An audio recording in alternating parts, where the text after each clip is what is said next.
Lord of the Mysteries Chapter 1001.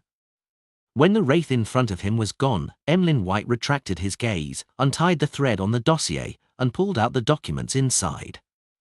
As he read through them, Emlyn had a rough idea of Ernst Boyar's routine. This sanguine viscount had a routine which was rather random, staying at home, out visiting exhibitions, partaking in wine tasting at manors in the city outskirts, shopping at department stores with female companions, or sketching female models. He was like the typical wealthy man. However, Ernst had recently been visiting St. George Borough every other day to monitor the renovations of the furniture factory he had invested in. It was a bit to ensure that it could quickly resume work. This way, the sanguine viscount's lifestyle became repetitive. The places he visited, the paths he took, and the places he had lunch were repeated every other day. Emlyn pressed down on his temples, seriously filtering out 3 venues which were suitable for the operation. The first was inside or at the entrance of the furniture factory owned by Ernst Boyar. The second was St. Highland Square, where he stopped along the way home for a meal and to feed birds. The third place was Backlund Bridge. Unless Ernst was willing to take a huge detour, he had to pass by this area when travelling between his home and St. George Borough. These 3 spots meet the requirement of having plenty of people, making it chaotic. However, Backlund Bridge has too few entrances and exits. With the 2 ends locked down, one can only leave by jumping into the river, an act only chosen by idiots. St. Highland Square comes under St. Highland Cathedral, core to the Church of Steam in Backlund, and even the entirety of Lun. It's akin to the Second Holy See. It meets Mr. Hanged Man's suggestion. It can effectively prevent conflicts from escalating, and it can interfere with any subsequent divination and investigations. Emlyn gradually had an inclination.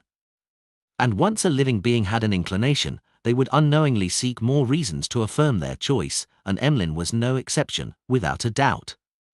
The more he thought about it, the more he was convinced that St. Highland Square met almost all the requirements. First, Ernst wouldn't stay in the area for too long. He would have lunch at a restaurant with civilized cuisine, since he was born in civilized county. Secondly, there were several tracked carriage stops in the vicinity, making the area filled with traffic on foot. With most of them being people from the lower or middle class, accidents often happened. Thirdly, with it as the origin, one would enter the area south of the bridge if one didn't head to the Backlund Bridge. It would then be close by to the Harvest Church. Finally, at noon, the St. Highland Cathedral would spew steam, turn its levers, and chime a clock. It was inevitable for everyone's attention to be attracted. It's confirmed. Emlyn quickly made up his mind. Raising his right hand and adjusting his bow tie, his red eyes were filled with anticipation. At this moment, he suddenly frowned, sensing that something wasn't right. St. Highland Square was just perfect for the job. It was so suitable that almost all the conditions were met. Will Ernst be wary against my revenge? Why would he allow himself to stay in such an environment for such long periods of time? Even if he's stupid enough to not realize it, wouldn't the Earls warn him? The corners of Emlyn's mouth curled up slightly as he understood the reason. St. Highland Square was the venue the sanguine upper echelons had designated for him. Heh! Emlyn chuckled, keeping his mouth curled. He decided to request Mr. Fool to have a gathering for the few members and also invite Mr. Hanged Man to discuss the plan in detail. This was different from the framework that they had previously decided upon. They needed to consider every detail and consider every problem. At 15 minutes to 12, St. George Borough, St. Highland Square. In a private room on the 3rd story of a restaurant northwest of the square. A figure stood in front of the window, holding a cup filled with scarlet blood-like liquid. He was leisurely looking at the fountain nearby and the crowds that came and went. He was a lanky person, wearing a formal suit meant for banquets. His light-coloured hair that was nearly silver and his bright red eyes combined together to give him a sense of coquettish handsomeness. There was a constant faint smile lining his lips. "My lord, will it really be fine?" Emlyn seems to be different from before. This can be seen from his recent hunt of the primordial moon believers. A middle-aged man in a dark suit walked to the window and said with some hint of worry, The man who had been politely addressed cast his gaze at the square where Emlyn White stood. He was listening to a violinist busking on the street as he chuckled. Our preparations are enough even against a demigod, much less a kid who hasn't even become a viscount. Besides, we don't really plan on doing anything serious. Our only goal is to identify and make confirmations. This is a lot simpler than preventing certain people from escaping. As he spoke, the man with the light hair and bright red eyes raised his right hand slightly, rotating the ring on his left ring finger. The ring was made of silver, and embedded in it was a strange gem with a ghostly blue hue. On a carriage driving toward St. Highland Square, Ernst Boyar had his right hand over his left. He naturally rotated the ring on his ring finger that had a ghostly blue gem embedded in it. He casually looked out the window and saw a trackless carriage slowly drive over from afar. A paperboy slightly taller than 160 centimeters had a sling bag across his chest as he peddled his papers along the street. Quite a number of bicycles had replaced the carriages that were often seen last year. They darted through the crowds in St. George Borough. Here, the number of workers wearing light blue or greyish-blue uniforms with hats had far exceeded the number of people in formal suits and top hats. Ernst retracted his gaze as he chuckled. He had no fear about what would happen next. He even looked forward to it. He believed that he had made enough preparations. He wore Oath of Rose on his left hand. It allowed him to share what he saw, heard, and smelled with Earl Mistral from a distance away. It made sure that nothing would go wrong while ensuring that their objective was met. In his inner pocket where his silver pocket watch was, there was a moon paper figurine. These could suffer a single lethal blow or an attack that targeted his sole body. It ensured that he wouldn't suffer any serious injuries or death within a short span of time. He also wore Alcohol Nemesis, a diamond brooch. It kept him brimming with energy with lucidity in his thoughts. It raised his resistance against spells that acted on the body of heart and mind. By his waist was a belt named Moonlight Sash. It could effectively reduce sun and lightning damage. These mystical items were the accumulation of Ernst's wealth or were bestowed by Earl Mistral. It made sure that Ernst was a target that could hardly be quickly finished off or controlled. With the Sanguine Viscount's natural resistance against nightmare-type influences, Ernst was nearly without weakness. Even against a demigod, he could put up a fight as long as the latter didn't reveal their mythical creature form. The only problem is that the negative effects of all these mystical items are quite excessive. Ernst's facial muscles twitched, but he quickly composed himself. The Oath of Rose would make his thoughts appear in Earl Mistral's mind from time to time. And if he kept wearing it for a week without removing it, the pair who had the matching rings might very well end up in love, regardless of gender or race. Moon paper figurine was an expendable item. It had nearly zero side effects apart from making the body slightly cold. The Alcohol Nemesis brooch's problem was that it would deal continuous damage to one's liver and brain. If it was worn for excessively long periods of time, it might result in one losing one's thoughts and logical reasoning. Therefore, one had to take it off for 15 minutes after every half an hour of equipping it. Once Moonlight Sash was worn, it made all senses much sharper, making it easy for one to see and hear things one shouldn't see or hear. At the same time, the wearer would feel itchy at intermittent intervals. Let's hope they don't cower in fear and that this doesn't drag on. Ernst Boyar checked on his condition once again, casting his gaze of anticipation at the St. Highland Square's entrance nearby. On the other end of St. Highland Square, Emlyn White, who was taking in the sights of the buskers on the streets, suddenly looked up at a bird that flew over. Following that, he raised his hand to press down on his top hat. Bowing his head slightly, he briskly walked to the middle of the square, approaching the fountain. In this process, Emlyn's figure kept moving as he mixed into the crowd. However, this failed to avoid Earl Mistral's tracking. This sanguine earl with silver hair rotated the ghostly blue gem ring on his left ring finger and coldly said, "Take note." At the entrance of St. Highland Square, Ernst Boyar grew increasingly pumped. He knew that the operation was about to come finally. Emlyn still chose St. Highland Square after all. Ernst cast his gaze out the window once more, warily watching the pedestrians on the street, the trackless public carriages that were about to pass him, the ordinary paperboy who was peddling his papers, and the elegant windows of the surrounding houses and shops. He didn't believe that Emlyn's potential partners were hiding in there, because there were even more, better spots in St. Ireland Square that made it conducive to take action.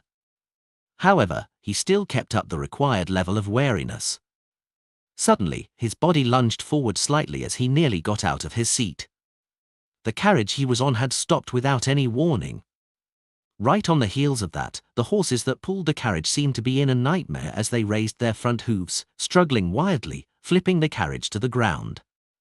During this process, Ernst Boyar actually had ample space, time, and strength to help the carriage driver control the berserk horse. However, he didn't do so, because he saw a transparent wolf-shaped spectre jump over from outside the window. It had thrown a rose within its body. A rose! Ernst Boyar's eyes widened as the carriage toppled. He hurriedly jumped to the side and out the carriage as he made an illusory and incorporeal black chain extend out of the void. It wrapped around the wolf-shaped spectre. With a soft puff, the wolf-shaped spectre dissipated without a struggle. And when Ernst Boyar found his footing, he stood there motionless, his eyes turbid. He had already been pulled into a deep sleep. Visit novelbin.c.om for updates. In a trackless public carriage that passed him by, a black-haired, green-eyed young man wore a thin trench coat. His back was facing the middle of the street as he focused on reading a notebook with a green bronze hardcover. Around him, the other passengers were either reading the papers or chatting. Some were looking out only to see the berserk horse quickly recover. With a whoosh, the black-haired, green-eyed man flipped the page of the notebook. The trackless carriage continued forward and gradually distanced itself. Lord of the Mysteries Chapter 1002. St. Ireland Square, in the northwestern corner, at the third story of a restaurant. When the wolf spectre with the rose appeared in front of Ernst Boyar, the silver-haired, scarlet-eyed Mistral retracted his gaze from Ernst Boyar. Darkness suffused from behind him as countless tiny bats flew within. Bribe. Just as this sanguine earl silently muttered this single word, he saw the toppled carriage, heard the neighing of the horse, and smelled all kinds of smells. However, he wasn't able to instantly find the origin of the disturbance and accident. At this moment, his vision darkened as his eyes seemed to lose the ability to take in light. The din in his ears also halted. Earl Mistral chortled inwardly as he immediately fused with the bats behind him, rematerializing beside Ernst Boyar. Suddenly, in his black vision, a point of light appeared. This point of light rapidly expanded as it grew brighter and brighter. A golden figure with 12 pairs of pitch-black wings walked out of it. The pairs of wings spread out, blanketing Mistral's vision, causing light and darkness to mix. This created mysterious and complicated symbols that didn't differentiate themselves within the golden figure. It was both holy and corrupted, both light and dark.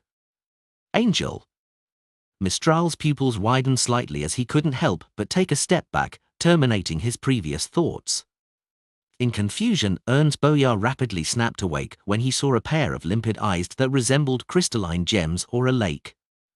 He felt a copy of the newspapers being stuffed into his hand. In those emerald green eyes were ripples. Deep within the emanating ripples were twirls of a vortex that seemed to suck in the soul of anyone who lay their eyes on them. Ernst Boyar instantly became engrossed in it as he couldn't move his eyes away. Then, he heard a gentle and ethereal female voice in his ears. Take this newspaper and follow Emlyn White. Take this newspaper and follow Emlyn White. This voice was layered as it resounded within Ernst Boyar's ears. It drilled into his brain, sinking deep into his heart. Ernst Boyar nodded in a daze, sensing that there was more, but he couldn't hear it clearly. The paperboy with a sling bag diagonally across his shoulders swiftly turned around and agilely passed through the bicycles, mixing into the crowd that came and went. This boy had a pretty face as his messy hair drooped down and hid his brows. As he walked, he took off a black fishnet glove that he had worn at some point in time, stuffing it into his sling bag filled with newspapers. As the wind blew, his clothes shrank as a spot on his exposed arm protruded out. A few seconds later, Ernst Boyar suddenly jumped back from where he stood, doing so as though he had been trying to dodge something. No good. I was influenced by a nightmare's ability. Just as he found his footing, his pupils dilated as he looked around his surroundings in a state of high alert, prepared for any impending attacks. Although Ernst Boyar was perplexed about how easily he was pulled into a dream, he knew that it wasn't time to consider the details. What followed next was key. He couldn't afford to be distracted. Ring. A few bicycles passed him as they used their bells to warn the gentleman in the middle of the road to make way. Ernst Boyar narrowed his eyes as he glared at him, his muscles under his clothes ready to deliver their might. These few bicycles circled around him as the pedestrians came and went, some slowing down their footsteps and pointing their fingers. Gong! Gong! Gong! 12 gongs were heard as the white steam spewed out from the chimneys of St. Highland Cathedral. The holy hymns of praise resounded as the gears and levers got to work. On the square, everyone stopped in their footsteps. At that holy moment, they either closed their eyes in prayer or were listening silently, regardless of whether they were believers of the god of steam and machinery or not. Only the pigeons that were being fed flew up and soared into the sky. Gong gong! Gong! As the gong sounded, no one moved. Even Earl Mistral, who was inside a private room at the restaurant, stood there motionless with a heavy expression.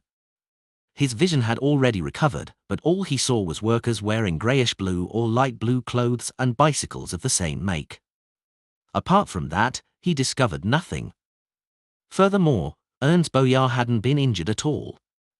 Of course, he had guessed that the paperboy was problematic from the newspaper in the sanguine Viscount's hand. However, he didn't attempt to carry out a pursuit. Clearly, the power that had borrowed the level of an angel didn't belong to a low or mid-sequence beyonder.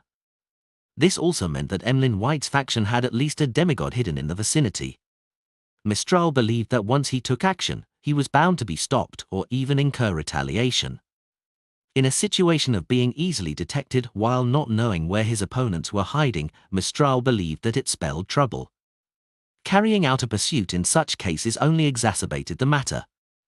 Furthermore, to the sanguine, this was only a test. If the faction backing Emlyn had mobilized a demigod, they could detain that powerhouse thanks to Ernst Boyar's protective measures. And through Oath of Rose, Mistral could confirm the attacker's identity. They had never thought of escalating the matter into an intense conflict. In their plans, it only involved Earl Mistral stopping the other party to prevent Ernst Boyar from suffering any harm. In the present situation, they had lost the initiative.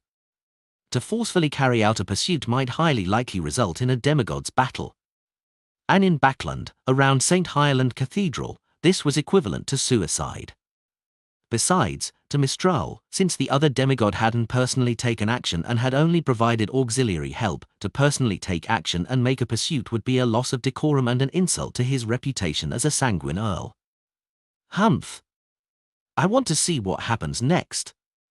Mistral's facial muscles twitched as he rotated the ghostly blue ring on his left hand once more.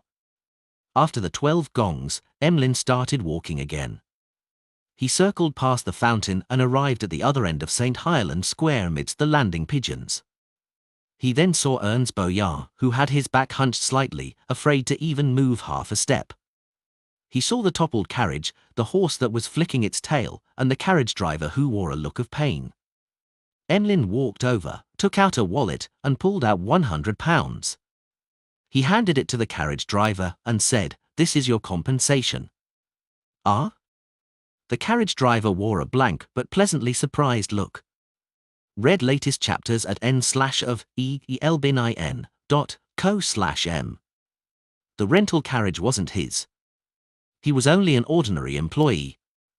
After the carriage was damaged because of the horse being startled, he experienced a brief moment of feeling the pinch. Following that, it was anxiousness and despair that ruled over his mind. Based on the so-called contract and other similar accidents he had seen over the years, he was responsible for all of this. This meant compensation from him and, with his income and family situation, meant bankruptcy. During that short moment, all kinds of thoughts had surfaced in the carriage driver's mind. They were mainly of 3 types. One was to scare the frozen gentleman and get him to pay compensation. This prevented his family from falling apart, with his children having to slave away at the factories at a young age.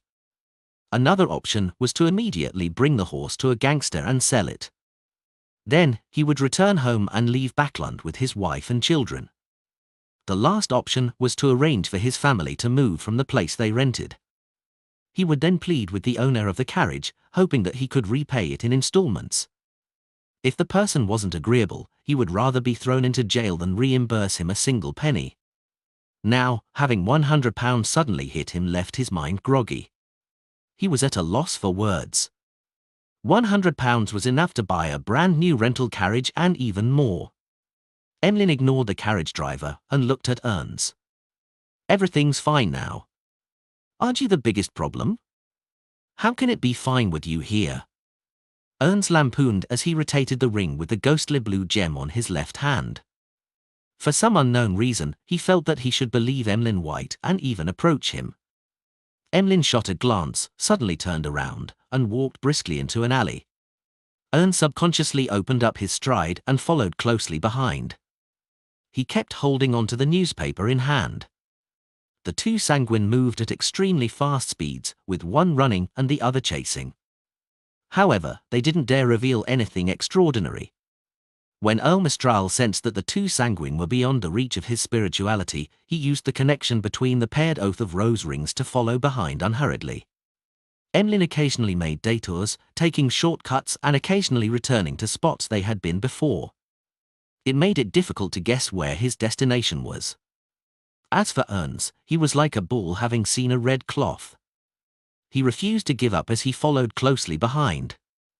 Unknowingly, the two sanguine arrived at Rose Street, which was south of the bridge. At this moment, Emlyn suddenly sped up. He wasn't afraid that others saw him producing after images as he dashed right into the Harvest Church. Ernst did the same. Not good. From afar, Earl Mistral was just about to descend upon them to stop the subsequent developments when Ernst's figure vanished inside the Harvest Church's entrance. Catcher! A tile at Mistral's foot instantly shattered. After entering the cathedral, Ernst came to a realization. He then saw a figure wearing a brown priest robe stand up at the front of all the rows of pews. He appeared like a mountain. At the same time, the entire cathedral turned heavy as if it was a jail. It seemed to fuse with the land itself. Ernst's mind buzzed immediately as another voice sounded in his mind. After you awaken from the first hypnosis, throw all the items on you to Emlyn White. Amidst shuffling sounds, Ernst took off his sash, threw out the brooch, and slammed the various items towards Emlyn White. This included his silver pocket watch and a wallet filled with cash. Pa! The newspaper in his hand fell to the ground, throwing out a paper card that was stuffed within. On the paper card was the goddess of justice sitting on a chair and holding a sword and scale. It was the tarot card Justice. Lord of the Mysteries Chapter 1003. After throwing everything other than his clothes, Ernst Boyar was stunned for a moment before he snapped to his senses. What am I doing? What did I do? This sanguine viscount finally recalled the matters he had deliberately forgotten, those pair of emerald green, limpid eyes. A psychological cue, no hypnosis. Ernst Boyar looked around in anger and irresistible horror, instinctively taking in the situation he was in. His gaze then landed on the mountain-like figure. He saw Father Yutravsky with his thin and sparse brows. Instantly, Ernst Boyar had all sorts of thoughts run through his mind and collide with one another. He quickly came up with one intense thought. He didn't put up any resistance, and he immediately said, "I'll come here to do a month of volunteer work." Check new novel chapters at novelbin.com. Emlyn's predicament had long been spread amongst the sanguine in Backland. Ernst Boyar was well aware of Father Yutravsky and knew that, even if he were to put up a fight, it was difficult for him to escape the fate of doing volunteer work. He might as well surrender and choose conditions that were more beneficial to him. At the very least, I shouldn't have any cues planted in my mind and end up converting my faith to Earth Mother. This thought flashed through Ernst's mind.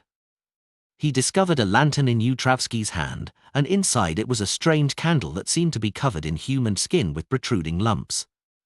Under the candlelight's faint illumination, Ernst's pupils widened again. He only had one thought on his mind remaining as it kept resonating. Another psychological cue. At that moment, he felt the gloominess thicken in his heart. All right, Yutravsky nodded and agreed to Ernst Boyar's request. Emlyn held back his smugness and pleased smile. He then looked at the items he had caught, looking like a farmer who had just reaped a bountiful harvest. In a private room on the third story of a restaurant northwest of the square, the lights darkened as a huge shadow appeared. Tiny bats flew out of the darkness and quickly clumped together. Smoke rose up as the silver-haired, scarlet-eyed Earl Mistral appeared at the spot where the bats had appeared. Everything around him had been restored to normal. His servant, a middle-aged man in a dark formal suit, immediately stepped forward and asked with a bow, "My lord, are you having your meal now?" He couldn't tell if things had happened smoothly, or if something had gone wrong, much less about the success of the outcome from the Earl's face. However, he didn't dare inquire. Mistral nodded and said, "Yes." He walked to the table with a composed look, took off the ring with the ghostly blue gem, and sat down without showing a chink in his disposition. It was as though he had headed out to feed the pigeons. This rich smell is rather unique, but it's not bad.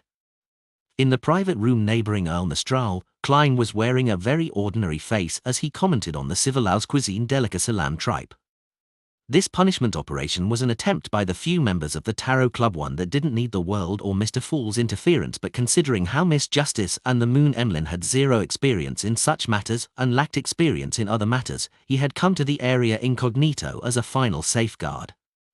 He had previously used his marionette to pray to the Fool while he entered the attached bathroom of his private room to head above the grey fog. Using the corresponding point of light, he had taken in the entire square and its surroundings. He kept holding the sea god scepter the entire time, prepared to deliver a lightning strike to prevent any problems once he discovered anything amiss. However, he ultimately didn't do a thing. Everything happened more smoothly than he imagined. There was no need for him to consider the experience the star Leonard, but Miss Justice, who was participating in such matters for the first time, had exceeded his expectations. She wasn't nervous at all, not showing any signs of panic. Indeed, a sequence 6 of the spectator pathway is far greater than low and mid-sequence beyond us of the other pathways when it comes to controlling emotions. Even if she felt uneasy, she would have resolved it with her beyonder powers before the operation. Klein nodded indiscernibly as he continued sampling the other delicacies. Outside the window, on St. Highland Square, it became filled with lively music, an eclectic mix of the flute, violin, accordion, and 7-string guitar. A rental carriage was slowly circling around the perimeter of St. Highland Square. Leonard Mitchell, who was prepared to return to the north bank of the Backlund Bridge, took one look at the pigeons in the middle of the square before asking with a suppressed voice, "Old man, what's your take regarding the outcome of this operation?" After he pulled Ernst Boyar into a dream, he flipped Leymano's Travels and activated Angel's Embrace. He then left the scene on carriage, unsure of the subsequent developments. In his mind, Pallas Zoroaster snapped back, "In the fourth epoch, there's such a saying, believe in the might of deities. This means that this matter has received the tacit approval of Mr. Fool, so it's bound to succeed?" However, Old Man doesn't know much about the Tarot Club. Mr. Fool is a witness most of the time, so there's no so-called tacit approval. Leonard mumbled inwardly before diverting the topic. Why doesn't this saying feel complete? He had never informed Pallas Zoroaster of the exact situation of the Tarot Club. All he did was give mention of the general situation of the Tarot Club and inform him of the matters that had been approved by Mr. Fool. Pallas chuckled and said, "Indeed. There's also a second half of the saying, do not trust their benevolence. Believe in the might of deities, but do not trust their benevolence." Leonard repeated in silence as he looked down at the notebook with a bronze hardcover. He then muttered wistfully, "This is really akin to a Grade 1 sealed artifact. Furthermore, resolving its negative effects is relatively simple. Before this operation, consideration was given to the fact that beyond us of the pathway involving the moon domain, as well as the darkness, had relatively stronger resistance against nightmare-related effects. Leonard had originally planned on borrowing creeping hunger from the world Klein Moretti. However, after some subsequent discussion, Miss Magician mentioned the traits of Leymano's travels, giving him a better option.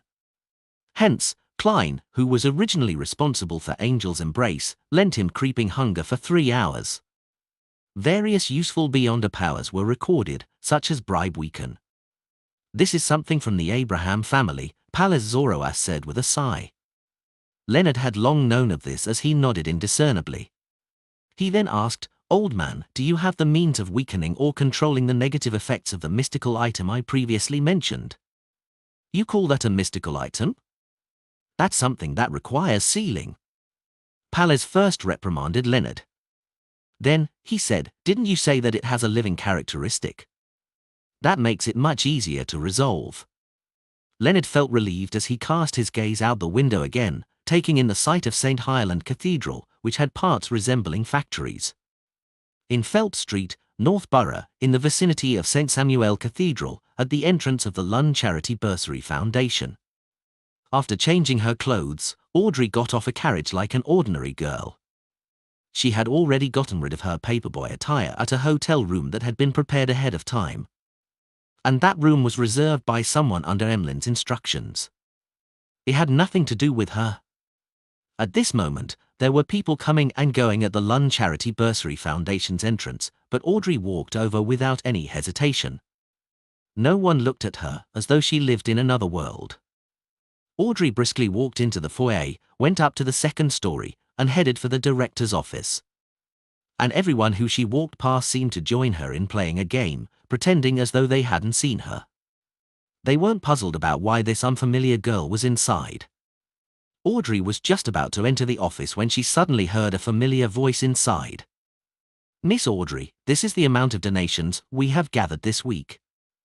Audrey couldn't help but curl the ends of her lips as she gently nudged the ajar door and walked in. Inside the office, a staff member was holding a stack of documents, showing it to the person behind the desk. Sitting behind the desk was a golden retriever with a pair of gold-rimmed glasses hanging by her neck. It sat at the director's seat, casually flipping through the documents, and said, "That wouldn't be an issue." The staff member then took back the document and smiled at the golden retriever. "Then, I'll take my leave, Miss Audrey."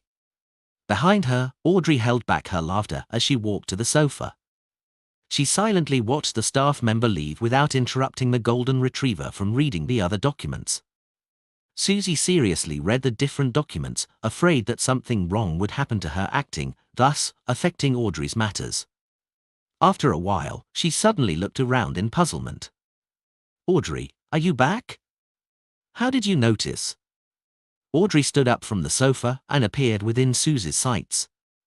For this operation, she had specially spoken to Susie. She got the latter to replace her at work in the Lund Charity Bursary Foundation.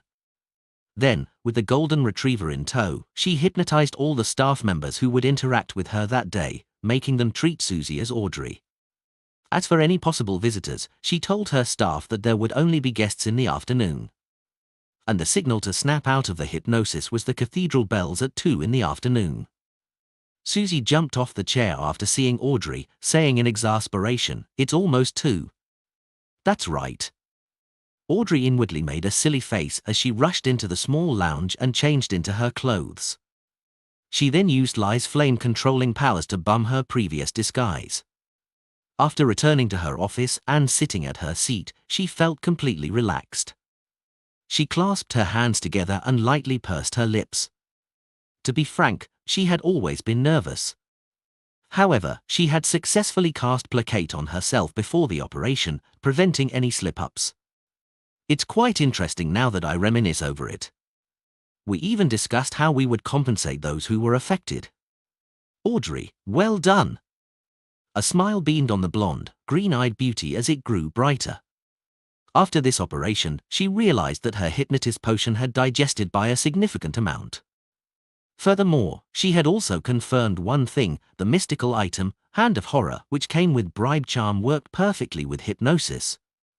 Yes, I also learned that Mr. Moon's name is Emlyn White. He didn't bother hiding the matter because he had to tell me. Otherwise, we wouldn't have achieved our goals. Yes, yes. Perhaps just giving the name of the cathedral was enough, but that will still expose his identity. I'm still feeling some anxiety. I was too stiff when hypnotizing. I actually used words that were too direct during the first level of hypnosis. Audrey cast placate on her slightly agitated feelings as she reviewed the entire operation, hoping that she could draw from the experience and lessons of today. Gong! Gong! St. Samuel Cathedral's bells chimed, indicating that it was 2 in the afternoon. Many staff who were inside 22 Felt Street at the Lund Charity Bursary Foundation had their bodies tremble after hearing it. Following that, they continued with their work as though nothing had happened. Gong! Gong! Amidst the cathedral's bells, Klein, who had transformed back into Dwayne Dantes, once again walked to 160 Lund Street's balcony and took in the situation of Mark's house. At this moment, a carriage passed by his residence's entrance and drove to the end of the street. Suddenly, Klein felt his perception trigger as a scene surfaced in his mind. A grey rat was leaning against the carriage's window, leisurely watching the street scenery. Lord of the Mysteries Chapter 1004. Grey Rat. Klein's eyelids twitched as he didn't hesitate to turn back into his half-open room, leave the balcony, and enter the master bedroom.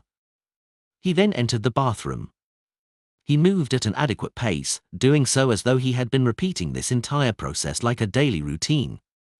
Locking the bathroom's door, Klein took 4 steps counterclockwise and passed through the grey fog filled with ravings and roars, finally taking his seat on the high-back chair of the fool. And before this, he made his valet, Inuni, who was standing by the corridor, softly pray to sea god Calvetua.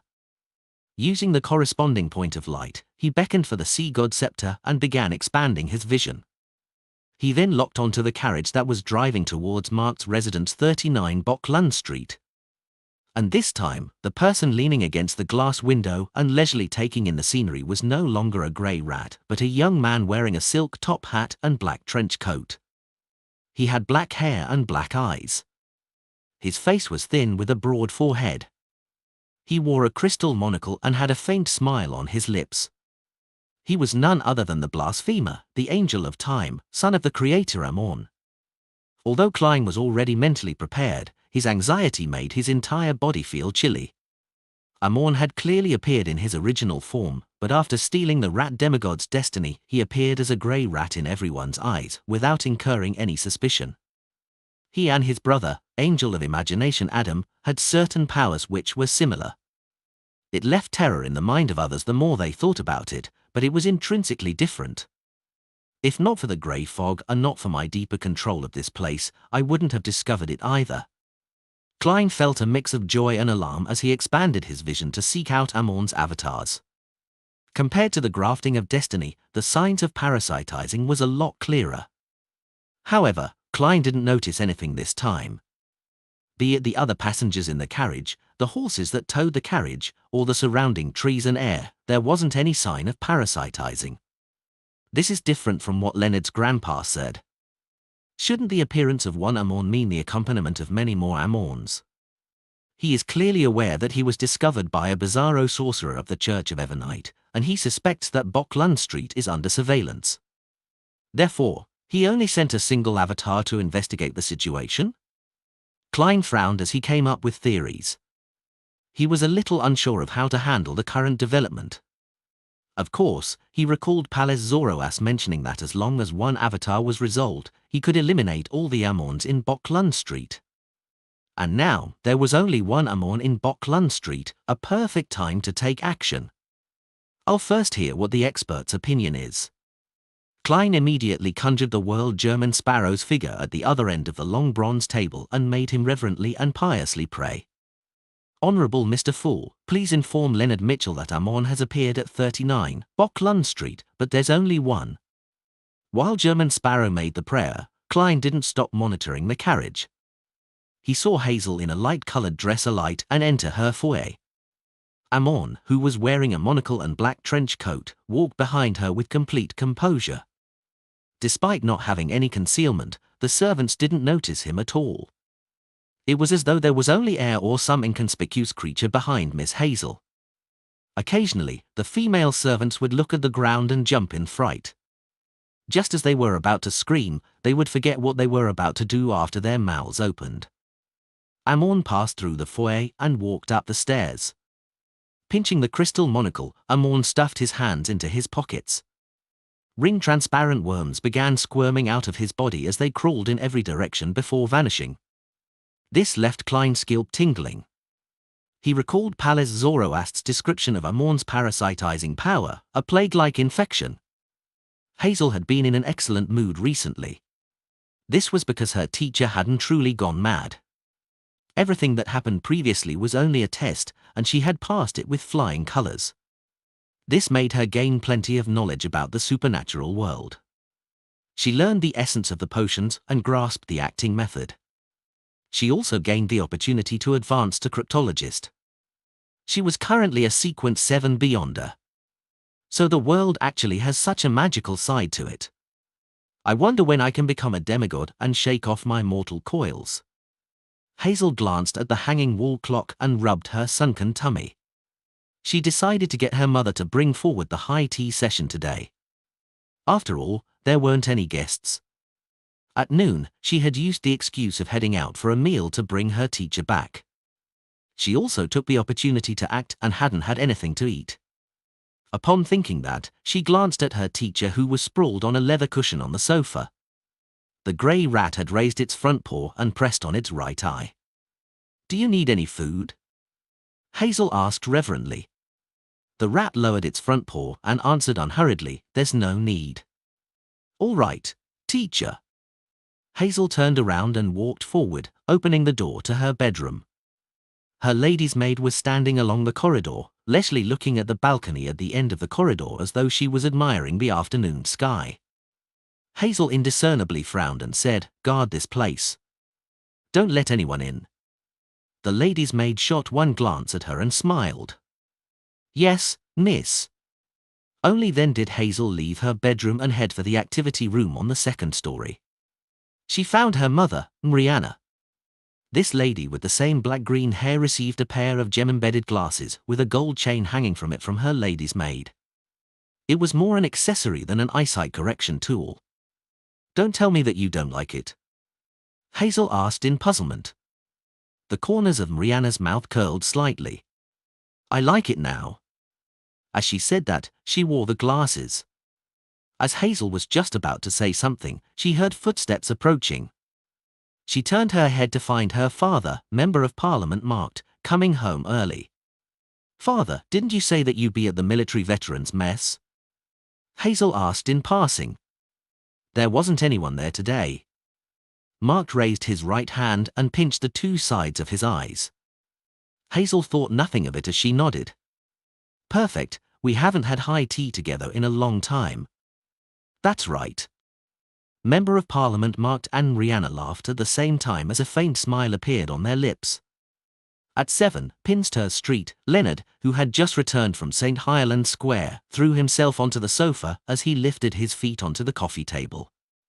Having not received any information, he believed that the punishment operation had come to a perfect end, allowing him to look forward to the spoils of war. "Old man, didn't you say that the Sanguine Viscount had many mystical items on him? Can you tell me what they are?" Leonard softly asked in puzzlement. In his mind, Pallas Zoroaster harumphed. "Items of that level aren't worth my notice."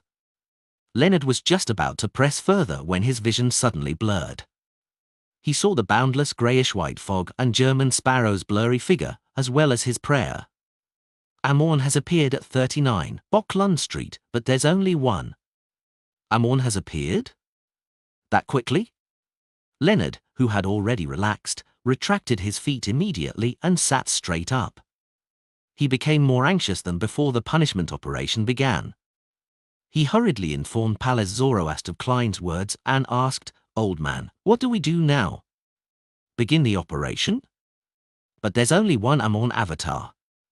Palace Zoroast fell silent for 2 seconds before saying, "If there's only one Amon, it implies that he has other motives, but none of that matters. In the fourth epoch, there's a saying there's no point crying over spilled milk. Since it has begun, we can't falter. If we delay this any further, Amon will attempt to influence the entire street. When that happens, he will definitely discover Dwayne Dantes' abnormality." Klein returned to the real world and walked out of the bathroom. He had already made the corresponding preparations. He had creeping hunger on his left hand and an emblem carved from obsidian in his right. Then, he made Inuni snap his fingers and use flaming jump to enter 39 Boklund Street. Member of Parliament Mark's house with the appearance of German Sparrow. Control of the spirit body threads was instantly transferred to Klein, but this only seemed to sink into the vast ocean without any reaction. He had lost control of his marionette.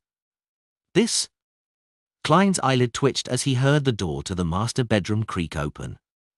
It was Inuni. This youth with Lun and Balaam blood in him had pushed open the door and walked in, completely outside of Klein's control.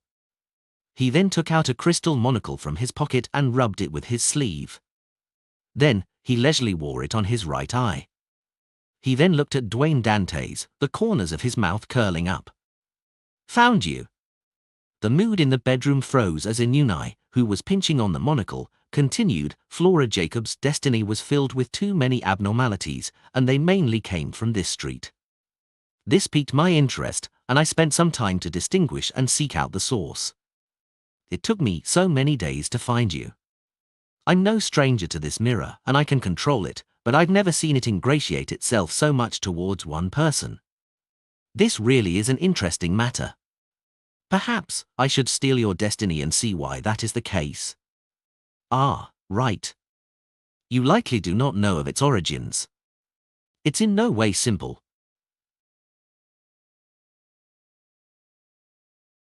Lord of the Mysteries Chapter 1005. Wearing a monocle, Amon, who wore the appearance of Inuni, didn't seem like an infiltrator or assailant. Instead, he appeared like a visitor as he eagerly mentioned all the preparations he had done, as well as Rhodes's origins. He paused before he could finish his sentence. Dwayne Dantes opposite him had turned into a dirty grey rat. The rat raised its right claw, pressing at its eye. At the same time, in the garden of 160 Boklund Street, with his thin and cut, black-haired, brown-eyed face, German Sparrow appeared in the middle of a bunch of roses. Back when Amon was saying something highly enticing, he had secretly split off a worm of time in an attempt to invade Klein's body in order to parasitize him. However, Klein had been on high alert the entire time. He detected this attempt via the changes in his spirit body threads, so he rapidly created a marionette at the critical moment and swapped locations. Silently, Amon, who looked like a mixed-blood youth, appeared in front of Klein. Behind him, a 12-ring transparent worm fell from the 3rd story and returned to his body. And at that instant, the earthworms in the garden soil, the insects in the woods, the rats in the shadows all crawled out, either swarming towards German Sparrow and Amon or were fleeing from this region. The main reason why Klein had patiently listened to Amon was to use that time to create marionettes. To a bizarro sorcerer, they were only complete with their marionettes. Amon still wasn't in a rush to take action. He pinched the monocle embedded deep in his eye socket and looked around, saying with a smile, "Your actions often expose your problems. To a master of deceit, everything that you did was enough for me to detect your weakness. In such a tense and dangerous situation, you actually chose to convert rats, insects, birds, and earthworms into being your marionettes without considering your servants. What does this tell me? It says that you have outstanding moral standards. You still view yourself as human and are unwilling to harm them. Upon grasping this point, even if my avatar is inferior to you, it's still easy to break you down. You wouldn't even be capable of dying even if you wish for it. Ah, right. You can stop your attempts at secretly controlling my spirit body threads. This is because you're controlling the spirit body threads I stole. They belong to your butler, your maid, and your coachman. If this continues, I'm afraid you will feel a deep sense of guilt. Even spirit body threads can be stolen? No, It's more like grafting. Klein's expression froze slightly as he terminated his control of Amorn's spirit-body threads. He had been patient, allowing Amorn to drone on with his drivel, mainly doing so because he was secretly trying to turn Amorn's avatar into his marionette. To a bizarro sorcerer, battles like this, where he stalled for time and exerted his influence in secret, should have been something he was best at and something he enjoyed the most. Unfortunately, he had encountered Blasphemer Amorn, the current pinnacle existence of the Marauder pathway. Even if he was only facing an avatar, he could do nothing about him. Klein actually suspected that Amorn's words were a ruse, but he wasn't able to see through it. He didn't dare take the risk. During such times, he needed the help of a spectator. New W Novels updates on November/L/BIN.com. For you to say so much, I doubt it solely to think of the means to parasitize me, right? You should know that, before severely injuring me, it's very difficult to parasitize a bizarro sorcerer who can see spirit body threads, Klein calmly said as he wore German Sparrow's face. Amorn immediately chortled. You finally noticed it. You're trying to steal my destiny? Klein swapped locations with a marionette once again, constantly making his actual body appear in different corners of the garden. No. Amorn shook his head, keeping his hands in his pockets while leisurely saying with a smile, if a magic mirror like a Rhodes is willing to listen to your instructions and deliberately ingratiate itself towards you, it means that you aren't as simple as I imagined. I'm not a beyonder of the tyrant pathway, so I wouldn't be so rash as to directly steal your destiny. Heh, I suddenly have a feeling that directly replacing you would result in something I don't wish to see happening. How did you know a Rhodes is ingratiating itself? Flora Jacobs' destiny shouldn't have something like that. Klein appeared on a tree. His different marionettes continued changing their locations. Amorn pulled out one hand and pinched his chin and said, "Didn't I say why? I spent time to gather information and seek out the source. Oh, I went to the Church of Steam and had a chat with a Rhodes. It wasn't too frank, and it was willing to be tortured by me rather than reveal your true origins.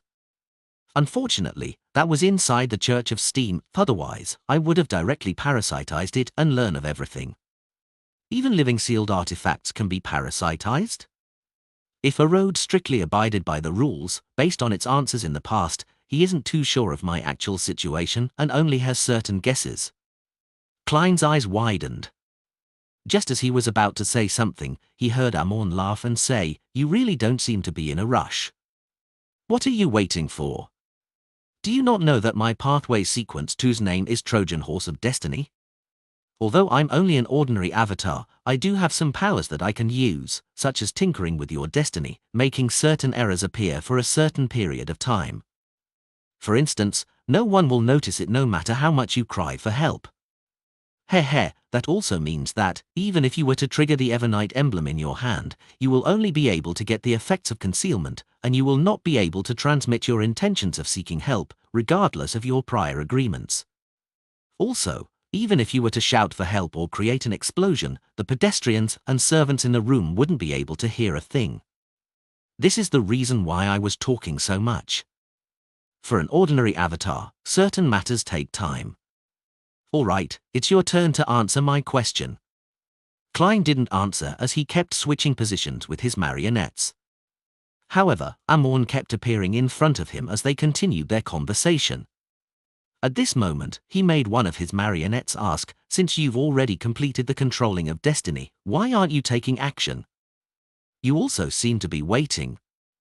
Before this German Sparrow, who was a thin paper figurine, could finish his sentence, there was a strong gust of wind from afar.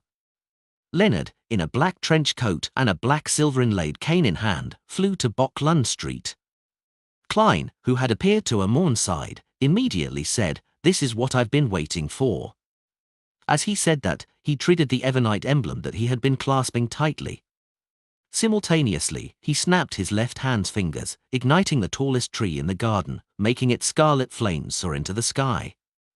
And this huge, obvious bonfire, that would have been noticeable at a glance from across the street, was noticed by no one, be it the maids wiping the windows on the first story or the pedestrians strolling beneath the Inti's parasol trees. Even in midair, Leonard Mitchell ignored this scene, rushing for 39 Auckland Street at high speeds. And at this moment, Pallas Zoroast's slightly aged voice sounded in this Red Gloves' mind. Turn back. Head to Unit 160. Although Leonard was puzzled, his experienced self didn't ask why when it came to supernatural matters. He immediately swung the direction word of the sea pointed and changed directions. In the garden of 160 Auckland Street, Amorn raised his head as he pressed the crystal monocle on his right hand, chuckling. This is also what I've been waiting for. He ignored German Sparrow as his smile grew obvious. He continued speaking in irresistible delight to be able to discover the abnormalities of fate in this region. It's him, Pallas. As he spoke, this blasphemer changed his actions and adjusted his monocle. At this moment, a strange gloom fell over the entire street. It was as though the entire place had been separated from reality, turning into a secret. In the activity room of 39 Auckland Street, Hazel looked out the window and muttered in puzzlement, "Is it about to rain?" This wasn't anything important, so she retracted her gaze and reached out her hand onto the three-layered tray for high tea. Then, she saw her father, Member of Parliament Marked, strangely open his right palm. Glimmers of light condensed out of thin air, forming into a crystal monocle in his palm. Mark then wore this monocle on his right eye. Hazel had already sensed something amiss as she frantically looked at the others in the room. Her mother, Rihanna, took off the accessory on her nose and wore a monocle that she had taken out of somewhere. The servant standing beside her all took out a similar monocle and wore it on their right eye. Thud! Hazel stood up instinctively as she retreated repeatedly, toppling the chair over in the process. This sound alarmed everyone in the room. Marked, Rihanna, and the servants turned their heads to look at Hazel. Bit by bit, a smile suffused the corners of their lips. Ah! Hazel broke down as she let out a shrill scream. This scream passed through the house and through the garden, drawing the attention of the pedestrians on the streets. At this point, Amorn had already lowered his right hand from his monocle. Looking at the figure in midair, he said with a smile, "Pallas, it's already 1350 of the fifth epoch. The technique of relying on the gathering of avatars to raise one's level is already outdated." Behind him, Klein didn't waste any time as he reached into his pocket as though he was drawing a gun while he made creeping hunger turn transparent. A transparent book condensed in front of him. However, Amorn simply raised his hand and the glove vanished. However, along with the human-skinned glove's disappearance, German Sparrow also did. Pa! Landing in Amorn's palm wasn't a glove but a rat that had died after becoming a marionette. On the other side of Amorn, Klein, who wasn't wearing a hat but was wearing a shirt and vest, appeared. He then threw out the item he had previously taken out and he threw it at his target. It was a paper crane.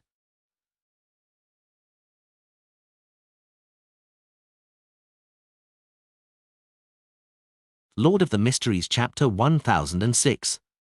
It was an ordinary paper crane, bursting into scarlet red flames just as it flew out, scattering ashes in the process.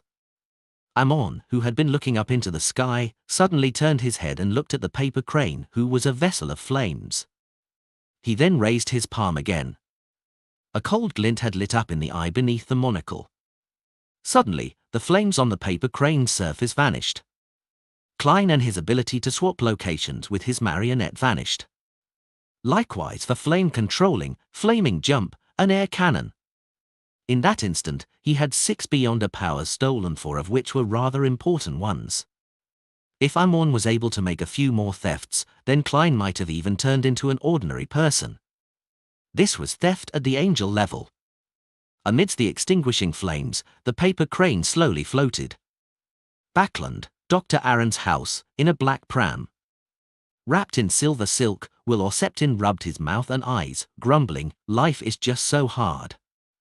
Before he finished his sentence, he took out what looked like a cane from somewhere.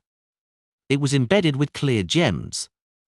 Pure bright light lit up, illuminating the calendar in the room clearly. Today was Tuesday, 160 Auckland Street, inside Dwayne Dantes' garden. The paper crane, which was already charred and incomplete, suddenly froze in midair. Complicated chrome-colored symbols appeared out of it, instantly taking on the form of a huge, illusory, scaleless snake. The dense patterns and symbols on the surface of the gigantic silver snake formed a wheel that was connected to each other. Around each wheel were different symbols. With a sweep of the cold, bright red eyes, this giant serpent soared into the sky and stayed above Boklund Street. It curled its body and bit its own tail. Its shadow blanketed the entire street like a mysterious and ludicrous wheel. Suddenly, Marked, Rihanna, and several servants in 39 Boklund Street's activity room wiped the smiles from their faces. They raised their hands in unison, taking off the monocle on their faces, allowing the monocles to turn incorporeal in their hands before transforming into beams of light. Immediately following that, they wore their eye accessories once again and pinched their eye sockets, either leisurely looking out the window or returning to their former state. Hazel sat on the ground watching this scene.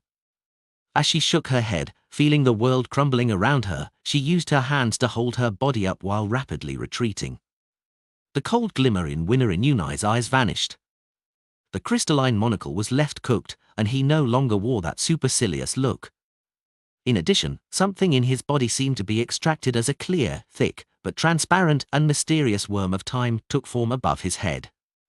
And amidst concealment, this worm of time quickly transformed into a figure with black hair, black eyes, a broad forehead, and a thin face. This wasn't time reversing itself on Boklund Street, because Klein and Leonard didn't suffer any of its effects. It was Amorn having his condition return to a few minutes prior to this. Snake of Fate. Reboot. Although Will Orseptin had predicted that there would be some changes in fate, things had happened slightly later. However, his influence that descended from afar came in such a timely fashion. In order to gain this Snake of Fate's help, Klein had not only fed him 5 different flavors of ice cream, but he had also agreed to further compensation. The outcome of their negotiation was that Klein had to think of the means to create at least 2 items that could allow Will Orseptin to briefly regain some of his strength while in his weakened state. When Amorn suffered this unexpected blow, Klein didn't hesitate and drew Death Knell. He cocked it, gently pushed the cylinder, and aimed it at his enemy. Bang! He steadily and decisively pulled Death Knell's trigger, shooting out the control spirit bullet he had long prepared. A black stream of light flashed out, striking the illusory Amorn figure with the sharp bonnet and classic black robe, the Worm of Time. This was even thicker and clearer than all the Worms of Time Klein had previously seen before. The light scattered as Amorn's figure quivered in midair and froze without being able to wear any expression. And at this moment, Leonard, who had already arrived overhead, followed Old Man's instructions.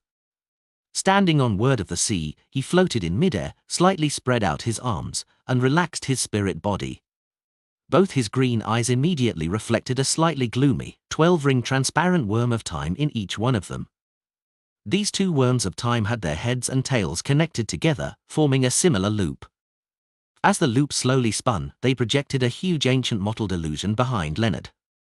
This illusion looked like the surface of a wall clock carved from stone.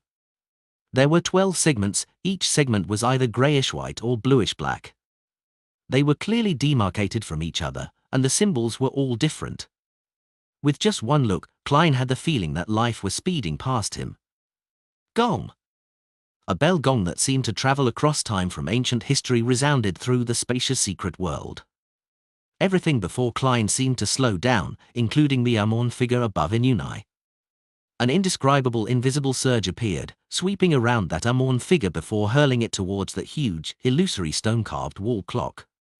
What was actually a Worm of Time, Amorn's avatar with a monocle suddenly extended a hand, aiming it at German Sparrow. Suddenly, Klein saw the skin on the back of his hand rapidly dry up as they wrinkled up, producing unobvious aged spots. The speed at which Amorn's illusory figure was being pulled away slowed down, but the process couldn't be interrupted. Finally, it contracted into the form of a ringed worm and was thrown towards the illusory, ancient stone-carved wall clock behind Leonard. Gong! Another bell gong sounded as the greyish-white and bluish-black clock surface had an additional mottled hand. This hand quickly rotated a few segments, speeding up the sound of the gongs. Inside 39 and 160 Boklund Street, All kinds of resplendent glimmers of light flew out, pulled and attracted by that ancient, illusory, stone-carved wall clock. Law of Beyonder characteristics convergence. He had used the connection between the avatars and his higher level to strengthen the law of Beyonder characteristic convergence. Gong. Several streams of light from different spots in Backland flew over. After everything calmed down, Klein's current appearance appeared in his mind. He had more white hair than black. His forehead and the corners of his mouth and eyes were covered with obvious wrinkles. His skin had sagged with several aged spots. He looked like an elderly gentleman ready to pass away at any moment. At this moment, the clock's gonging sounded again. The greyish-white hand on the ancient, illusory stone-carved wall clock began spinning counterclockwise. 1 tick. 2 ticks. 3 ticks. Klein saw his skin rapidly recover its luster as the spots faded and vanished. In just seconds, he recovered his original appearance. Life had seemed to begin flowing in him again.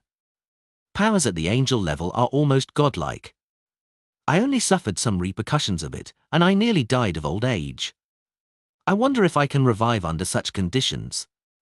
Klein observed his condition and hurriedly looked up and said to Leonard Mitchell, "How should the people parasitized by Amorn be rescued?" At this moment, the ancient, illusory clock behind Leonard rapidly faded away, turning into glimmers of light that drilled back into his body. Leonard cocked his head slightly as though he was listening to something. After a while, he said, "The Beyonder characteristics of the worms of time in them have been sucked out. The remaining parts have either been absorbed or have some remnants left behind. However, it wouldn't result in having an excessive influence on them." Old man said that it won't be excessive, but it might be from the viewpoint of an angel. In short, they can pray to the deities they believe in and see if they can obtain a complete purification. However, without them explaining what exactly happened, the deities might not give a response. If you're afraid of any remnant effects, you can consider guiding them to pray to that existence. All the items that come from that will be yours. Perhaps having personally experienced a battle at the angel level, and having seen the snake of fate's spectral form, Leonard's agitation and trembling could hardly be suppressed in an instant. The people on this street are basically the believers of the goddess, so how can I get them to pray to the fool? I don't wish to be thrown into the foggy town. The goddess is very aware of this matter. They will likely receive a response if they were to pray to her. Then, I can get Her Eminence Oriana to return the worms of time that they cough out to me. I can give her some. As Klein's thoughts raced, he secretly heaved a sigh of relief. He then asked in passing, will there be any side effects after a complete purification? Although he had some experience from Little Sun, this youth of the City of Silver wasn't an ordinary person. After listening for a moment, Leonard said, "A little.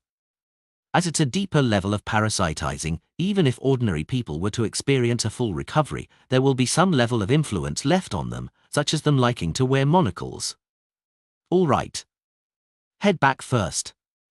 Leave the rest to me."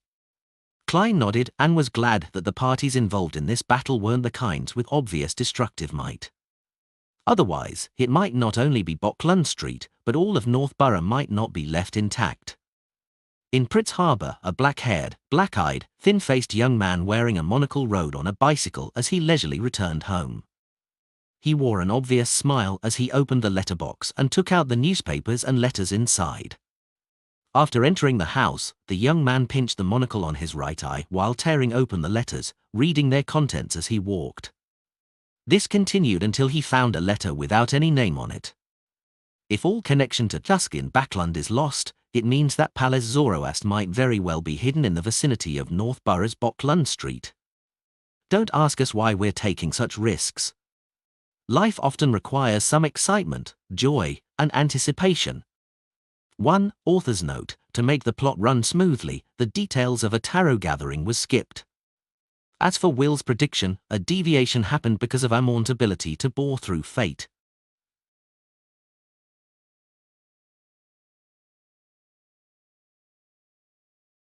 Lord of the Mysteries Chapter 1007.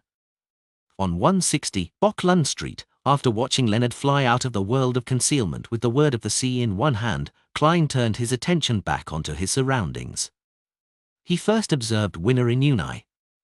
He originally imagined that he couldn't use the marionette that had been parasitized by Amon, but to his surprise, he realized that he could control his spirit-body threads again.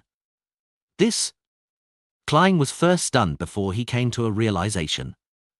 When Snake of Fate or Septin used Reboot to reverse Amon's condition in time, it also made the things he parasitized experience similar changes. Hence, Inuni had turned back into his marionette. As expected of the strongest power of a monster pathway sequence 1. Klein heaved a sigh of relief before allowing his figure to fade away from where he stood. He teleported back to his master bedroom, leaving a bunch of marionettes around to defend against any accidents. Right on the heels of that, Klein entered the bathroom and headed above the grey fog. He used Inuni's prayer light and began observing the entire street with the sea god scepter in hand. Without a doubt, his focus was on his residence and Unit 39. He found Butler Walter, housekeeper Tunaja, Member of Parliament Marked, Mariana, and many servants having remnant signs of being parasitized. They appeared somewhat in a daze. As for Hazel, she was on the brink of total collapse. Her hands were on the ground, having pushed herself backwards into the corner. Her back was leaning close to the wall as she huddled into a ball, trembling. Marked and company had noticed something wrong with her. They surrounded her in concern, hoping to know why. However, Hazel would scream loudly whenever they attempted to approach her. She would resist violently, so all they could do was stand meters away, wearing a panicked and helpless look. During this process, they would, from time to time, nudge their glasses or pinch their eye sockets. This only served to leave Hazel even more horrified. She appeared to be on the brink of losing control. Klein felt horrified when he saw this scene above the grey fog. He imagined a scene. Daddy Amon, Mommy Amon, Maid Amon, Footman Amon were circling around Hazel, trying to soothe her nerves, but were helpless. They wore the same expression and the same monocle with different clothes. Even if Hazel were to hold out and not lose control, she would definitely develop mental problems. At the very least, she would be in a half-crazy state. Klein's thoughts raced as he lowered the sea god scepter and returned to the real world. Boklund Street and the several streets remained enshrouded in darkness. It exuded a serene, tranquil, and profound feeling. This was a world that had already turned into a secret. Klein took down a hat, wore it on his head, and teleported to a director's office in 22 Felt Street Lund Charity Bursary Foundation. Audrey had already changed into a light green dress and was daydreaming with a fountain pen in hand, reminiscing over every detail of the punishment operation in the afternoon. Susie, on the other hand, had gone out for a stroll. Suddenly, this noble lady sensed something and looked up. A black-haired, brown-eyed, thin-faced figure with cut facial features was rapidly reflected in her emerald, limpid eyes. This figure wore a white shirt, black vest, black trousers, and black leather boots. He had a cold expression, his body was bent slightly as he held one hand over his top hat. Audrey was first taken aback before she recalled who this person was. German Sparrow. Although she had never met him before, she had already seen his extremely lifelike picture on the papers and wanted posters. Klein realized that he hadn't changed back to Dwayne Dantes based on Miss Justice's reaction. However, he wasn't too mindful of that. He released his hand from his top hat and straightened his body. He said with a nod, "There's something that requires your help." His disguise had also been stolen by Amon. But after a reboot, it was returned to him. He just didn't have the time to change back into Dwayne Dantes.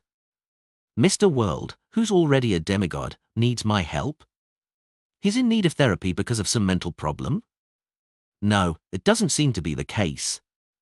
Audrey pursed her lips as she put down her fountain pen in anticipation and curiosity. She stood up and gave a serious reply. No problem. Klein didn't waste any time and walked over. Grabbing her by the arm, their figures faded away as they vanished from the spot. Instantaneously, they appeared outside the activity room at 39 Boklund Street. This is teleportation? Audrey's eyes turned slightly as she instinctively wanted to ask something. However, when she felt the heavy atmosphere and the screams, her face immediately wore a solemn look. "There's a patient?" she asked without much doubt.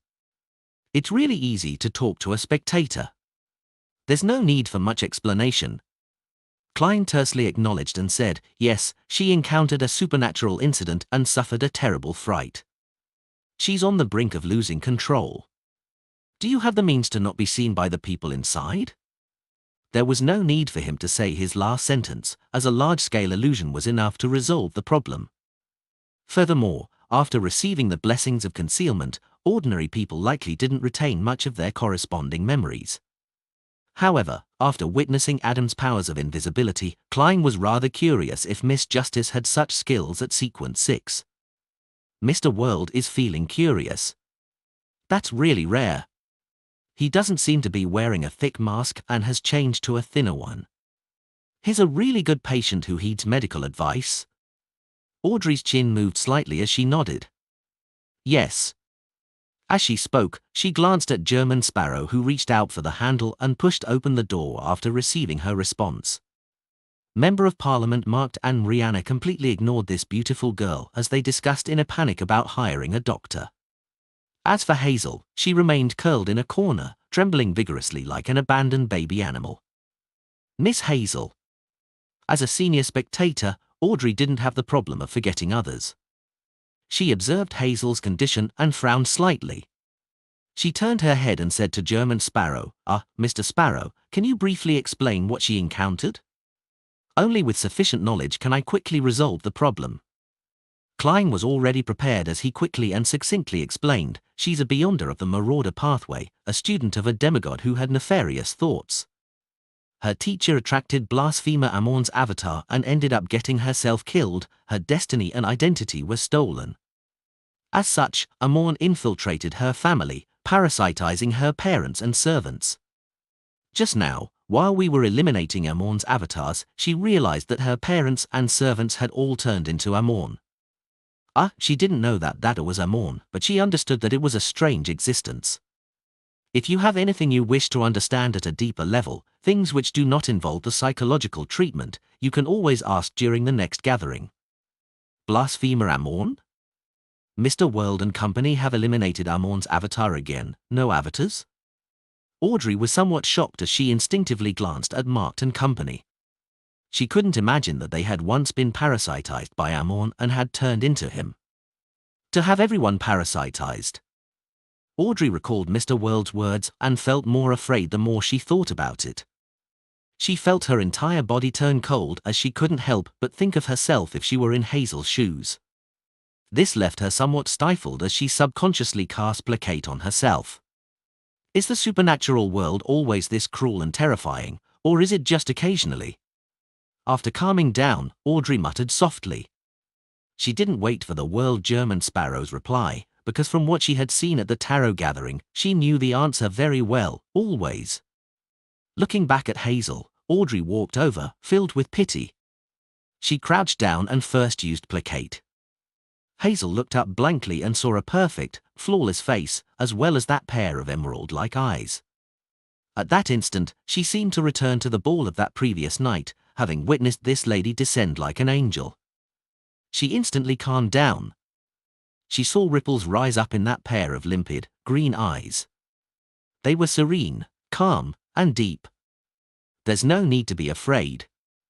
Calm down. Everything is already over. Audrey used hypnosis to directly communicate with Hazel's body of heart and mind. She heard hysterical screams and the horror that was taller than mountains and deeper than the ocean. Taking into account Hazel's condition and encounter, she quickly came up with a plan for treatment. She directly hypnotized Hazel and made her forget today's encounter and the existence of her teacher. She was only capable of vaguely remembering her identity as a beyonder and other general knowledge. Hazel gradually calmed down before she slowly fell asleep. After you awaken, that terrifying experience will no longer exist, and I was never here. Audrey used a gentle voice to complete the last step of the hypnosis. Following that, she slowly got up and observed Hazel for a few seconds. She pursed her lips and whispered without turning her head. I made her temporarily forget the corresponding memories, but that memory remains. It's just hidden deep down. In future gatherings, I'll continue treating her, guiding her to slowly remember and accept this memory. Only then can her mental problem be completely resolved. Otherwise, perhaps a familiar action or sentence will jolt her awake. She will then break down once again, and perhaps it will result in a direct loss of control. Miss Justice is becoming more and more professional. Klein sighed as he asked cautiously, then you will have to hypnotize all the people who were parasitized.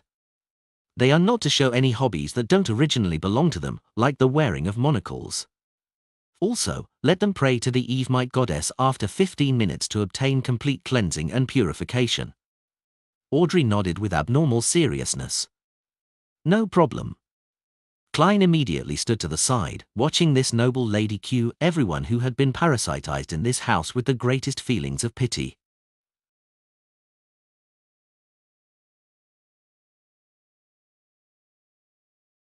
Lord of the Mysteries Chapter 1008. Minutes later, Klein with the face of German Sparrow walked out of 39 Beauclun Street with Miss Justice Audrey and headed for places where the other parasite victims were. After a few silent steps, Klein suddenly looked ahead and said, it's not rare to see such matters happen among unaffiliated Beyonders. Without any suitable guidance, it often implies that they're constantly dancing at the edge of a cliff with the possibility of falling at any time. Audrey tersely acknowledged and said after a few seconds, I know. Compared to before, I'm not as. She deliberated for a moment before breaking into a grimacing smile, as though she had found a suitable adjective she required to mock herself. Naive. Phew. She then exhaled without hiding it as she looked ahead. If I had known that the mysterious world was so cruel and terrifying last June, I might not have raised the request of becoming a Beyonder. Klein turned his head slightly and took a look at the noble lady's face. He asked in a seemingly casual manner, if I were to give you the chance now to completely leave the mysterious world, would you accept it? Audrey was taken aback as she slowly pursed her lips and said, no. After giving such a response, she seemed to relax a little as she smiled and continued, under the premise of knowing how cruel and terrifying the mysterious world is, the me from last June would have given up being a Beyonder. But the me of this year wouldn't. This might be the price of growing up. I understand what you're getting at. Klein continued forward at the same pace as he said, after those victims are completely purified, a number of them will spit out worms of time. They can be used to create fate siphon charms. It's a demigod-level item that can switch the fate between two parties for a short period of time. When the time comes, I'll give you one as payment for today's treatment. Audrey was about to decline it before she fell silent again. She then nodded gently and said, okay. /Woo 11 AW or LD. Cite. Just as she said that, she suddenly paused. She turned her head to glance at German Sparrow and smilingly said with a mixed expression, I know why you just asked me that question. Klein chuckled without giving a direct answer. Audrey retracted her gaze and immediately felt a lot better. She asked as though they were having a chat, I participated in the punishment operation at noon, and I dealt with the Amon aftermath in the afternoon. Today is really a tarot day. Her words were a double entendre as she said with utmost wistfulness. From her point of view, Noon was a cooperative operation that involved 5 members: the Moon, the Star, Judgment, Justice, and the Magician with different levels of involvement. In the afternoon, the tarot clubs The World and Justice had involved themselves in the elimination of Amon's avatars in different ways. This was indeed a day to remember, and in a sense, it could be considered a tarot day. Klein nodded in agreement at Miss Justice's words, but he didn't tell her that the Star Leonard had also been involved in the afternoon operation. Furthermore, he was the main force in the operation. Amon's avatar must have been difficult to deal with, right? Audrey finally found an opportunity to raise the question. She stared at German Sparrow, making no attempt to hide the curiosity in her green eyes. Klein smiled.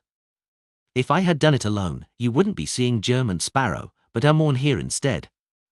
Having your destiny and identity stolen? Audrey asked in enlightenment. Klein tersely acknowledged. We'll discuss the specifics in the future. In short, to eliminate all of the Amon avatars in Backlund this time, we had mobilized angels. If you were to encounter Amon's avatars in the future, never believe that you have the means to handle him alone. Immediately find an opportunity to seek help. Yes, his trait is the wearing of a monocle. He enjoys pulling off harrowing pranks. Angels were mobilized. I wonder if it was that death console or the angel from the fake domain, or... Audrey looked up at the sky and saw the clouds frozen in midair. They appeared like props under the dark background. Like an attentive student listening to a teacher, she seriously nodded and said, "I will keep that in mind." The two continued walking, occasionally silent, occasionally breaking out into a conversation until they entered 160 Boklund Street. After a few minutes, inside the activity room of Hazel's house, Mark and company suddenly had the strong urge to sit in their seats, raise their hands, and place their clasped hands before their mouth. They then began to piously pray and chant the Evernite goddess's honorific name. After an unknown period of time, they coughed in unison until their tears and snot flowed out. Cough. Cough. Cough. Without realizing it, they separately coughed out worms with 12 translucent rings. The moment these worms fell to the ground, they vanished without garnering any notice. Similar things happened in other places of Boklund Street, but everything was quickly restored to normal. And the darkness had faded away at some point in time as the clouds began churning again from the sweeping winds. Amidst her parents' coughing, Hazel slowly regained consciousness. She was puzzled as to how she fell asleep on the sofa during high tea. She felt that she should have been in an excellent mood, but she just couldn't bring herself to smile. She felt as though there was a feeling of indescribable sadness and pain bearing over her heart. Upon seeing her parents' concerned gaze landing on her, not only wasn't she touched, she even felt a little fearful. She trembled like an introvert who wasn't accustomed to making contact with others. Hazel knew that this wasn't her personality, but she couldn't control herself. However, she didn't find it weird or puzzling as she continued enjoying the high tea pastries. Mark and Rihanna felt the same. They had a nagging feeling that there was something hazy about their memories, but they just couldn't recall what. 160 Boklund Street. In the master bedroom, which had its curtains drawn, a figure suddenly outlined itself across the coffee table. It was the barefooted Oriana, leader of the ascetics, matron of the Evernite cloister, head of the 13 archbishops of the Church of Evernite. She was wearing a Spartan robe with tree bark as her belt. In the lady's eyes, the grey sideburn Dwayne Dantes was about to leave the sofa. On the coffee table in front of him were 9 transparent ringed worms. "Good afternoon, Mariana," Klein said with a solemn bow. "Thanks to your help, Amon's avatars in Backlund have all been eliminated. You can choose a portion of these spoils of war." He had previously prepared a marionette beside every person who had been parasitized, and he used an illusion to bring these worms of time back. After hearing him, Oriana tapped her chest 4 times in a clockwise fashion and replied in a pious manner, "Praise the lady." She didn't decline the offer or stand on ceremony. She reached out her right hand, and 2 worms of time flew up and landed in her palm. Amon must have certain guesses about this. "You still have to be careful in the future," Oriana said simply before her figure vanished inch by inch as though she had been erased. Watching this archbishop leave, Klein sat down and picked up a pen and paper, writing to Leonard Mitchell. He wanted to ask what other effects the worms of time had other than creating faked siphon charms. He believed that he couldn't turn all the remaining worms of time into faked siphon charms, as it would be too monotonous. It made it easy to be countered, and it prevented him from handling different situations. Therefore, he had to consider other possible uses. With the worm of time as a vessel, he could use the powers stirred from other symbols, patterns, and labels that differed from the Fool. This would likely result in different effects from the faked siphon charm. And this was something Pallas Zoroast was an expert at. After writing his letter, Klein took out the adventurer's harmonica and blew at it. Rionette walked out of the void with the full blonde, red-eyed head in hand. The 8 eyes paused before looking at the remaining 7 worms of time on the coffee table. Miss Messenger looked at it for 3 full seconds before retracting her gaze. She then bit on the letter and gold coin, which Klein handed over. "Still 7, Pinster Street," Klein succinctly said. Reenet Tinker's remaining 3 heads replied, "In the future. You can seek my help in such matters. The payment will be the spoils of war." Klein was taken aback as he said, "All right." After Miss Messenger returned to the spirit world and vanished from his room, he frowned and muttered, "Since she can recognize the worms of time, it means that she knows that this battle might have escalated to the level of angels. She wasn't afraid at all. Miss Messenger is stronger than I imagined." 7. Pinster Street. Leonard received Klein's letter from Reenet Tinker's mouth. He still felt a hint of excitement as he eagerly unfolded the letter and read it. After the messenger left, he immediately asked with a suppressed voice, "Old man, there should be other ways to create charms, right?" Just now, Palace Zoroast had given him 2 worms of time from Amorn as today's reward for the risk he took. In Leonard's mind, the slightly aged voice replied with a smiling tone, "Of course, once I sleep for a while and digest what we received this time, I'll teach you. It wouldn't take too long. Also, do not go to Beauclun Street anytime soon." "Why?"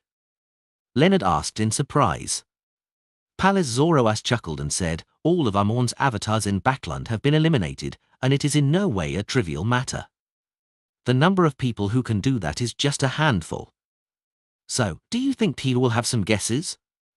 This? Leonard's nerves tensed up again. Check new novel chapters at novelbin.com.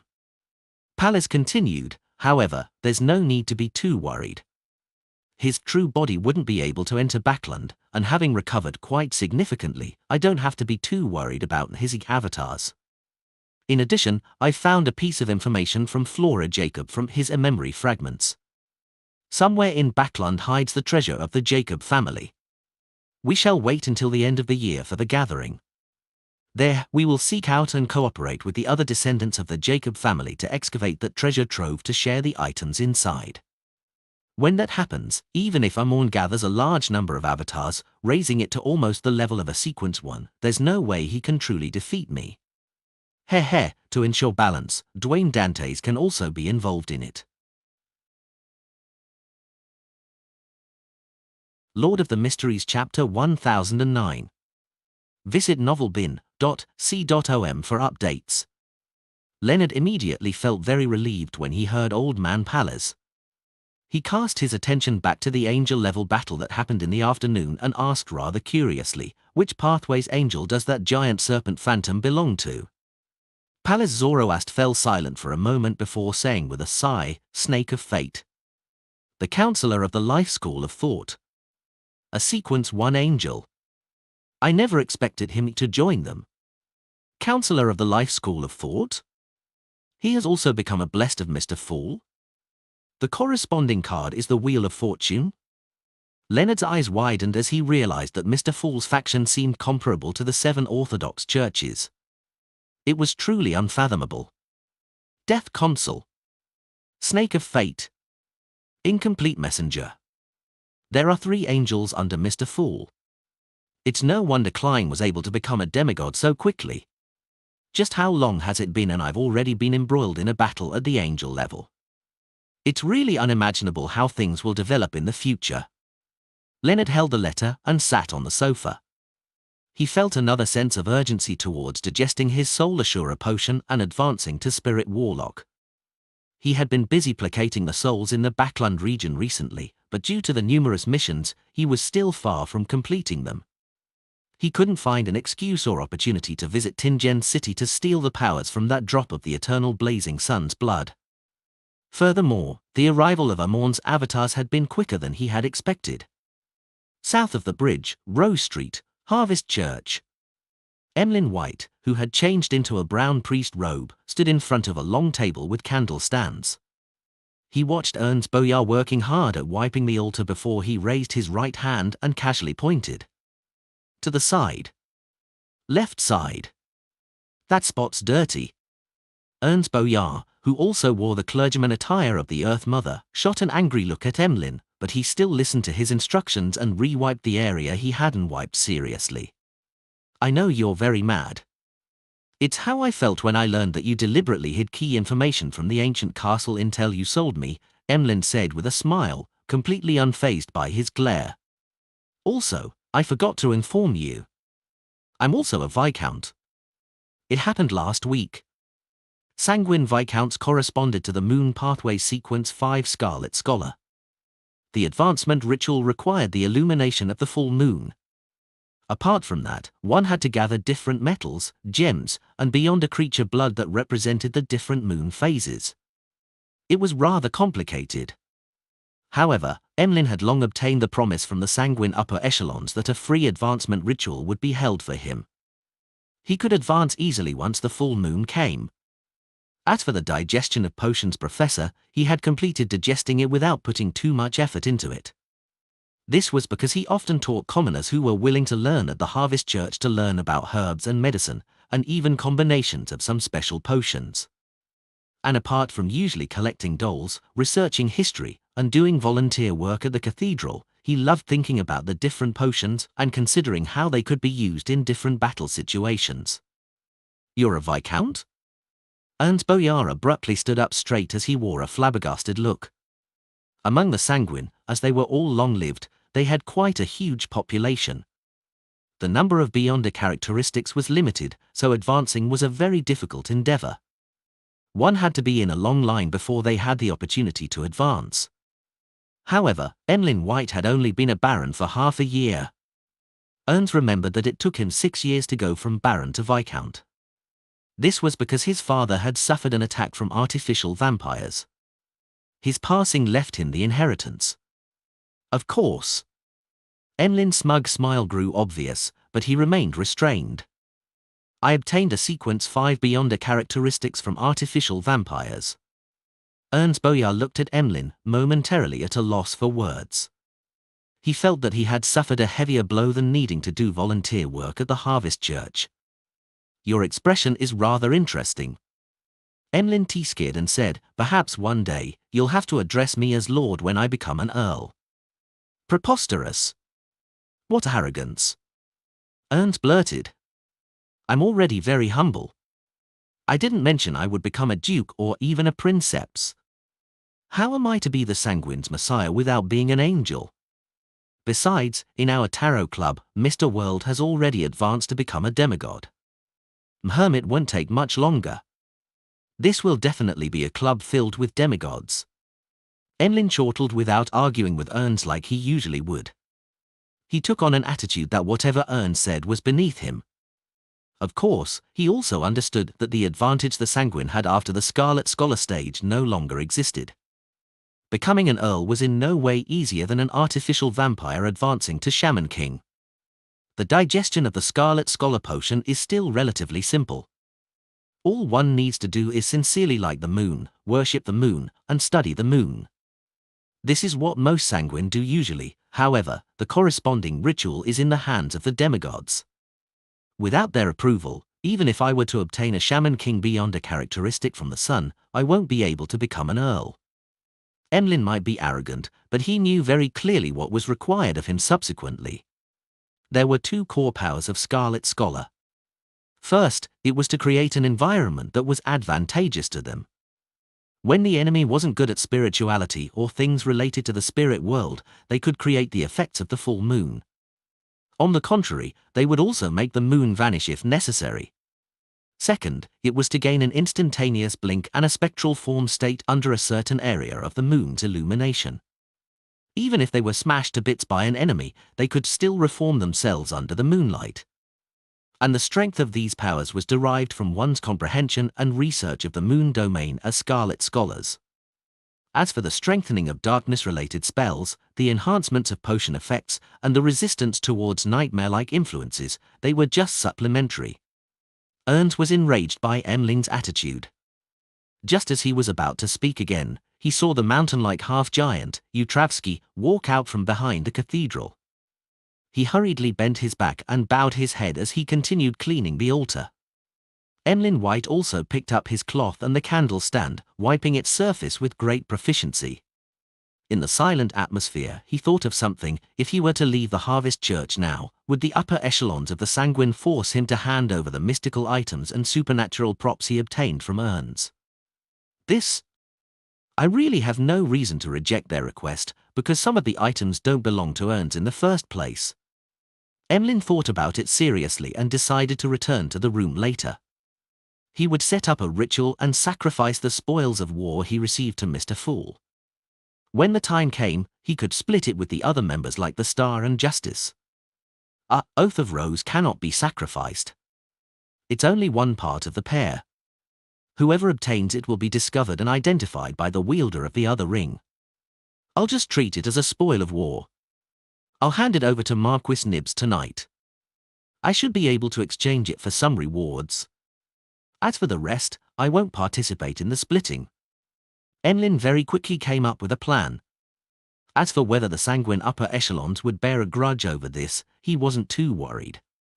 This was because he would also mention in passing about the cooperation that the Rose School of Thought's Temperance faction had requested while handing over the Oath of Rose. This matter had happened last week.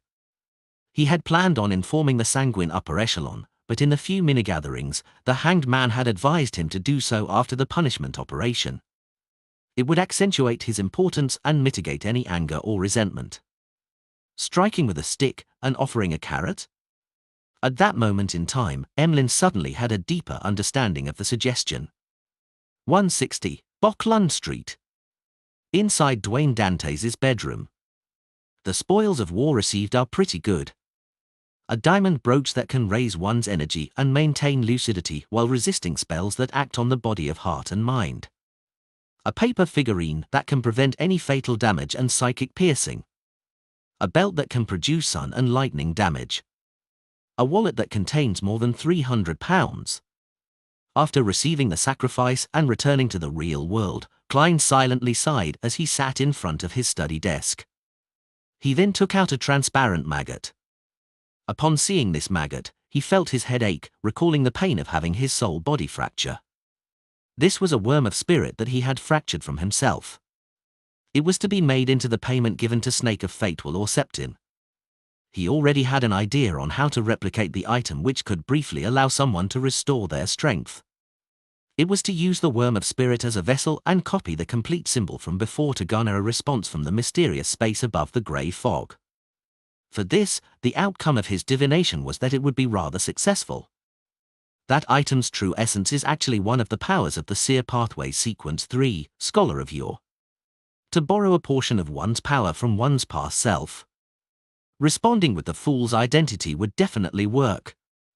The only problem is that the corresponding dimensionality, mystery, complexity, and danger of the symbols cannot be directly engraved on different metal plates. According to Will or Septin, I have to use cogitation and draw on my spirituality to draw it on the worm of spirit. If it succeeds, I'll make myself one. I'll look at myself from the past and see if it will be Klein Moretti's childhood or myself hanging in the cocoon above the door of light. If it's the latter, it's best if I can confirm how long I've been hanging. Klein entered a cogitation state while in thought. Then, he kept constructing symbols with his mind, allowing his spirituality to repeat this process outside as it penetrated the worm of spirit. This was a complicated and difficult task. If he wasn't careful, it might lead to failure. As the invisible symbols fell and augmented the worm of spirit, Klein suddenly trembled. The worm of spirit ignited by itself and turned to ashes. Looking at his empty palm, Klein felt a headache. After a long period of silence, he silently muttered, "Life sure is difficult." Lord of the Mysteries Chapter 10:10. After rubbing his forehead, Klein was just about to split another worm of spirit when he suddenly saw Rionette in her dark, complicated-looking dress walk out of the void and stand beside the desk. In the mouth of one of Miss Messenger's heads was a neatly folded letter. "Who's it from?" Klein asked in passing. Rionette Tinker's remaining 3 heads replied, "The Mushroom King's Superior. Mushroom King?" Klein was stunned for a full 2 seconds before realizing that it could be Frank Lee.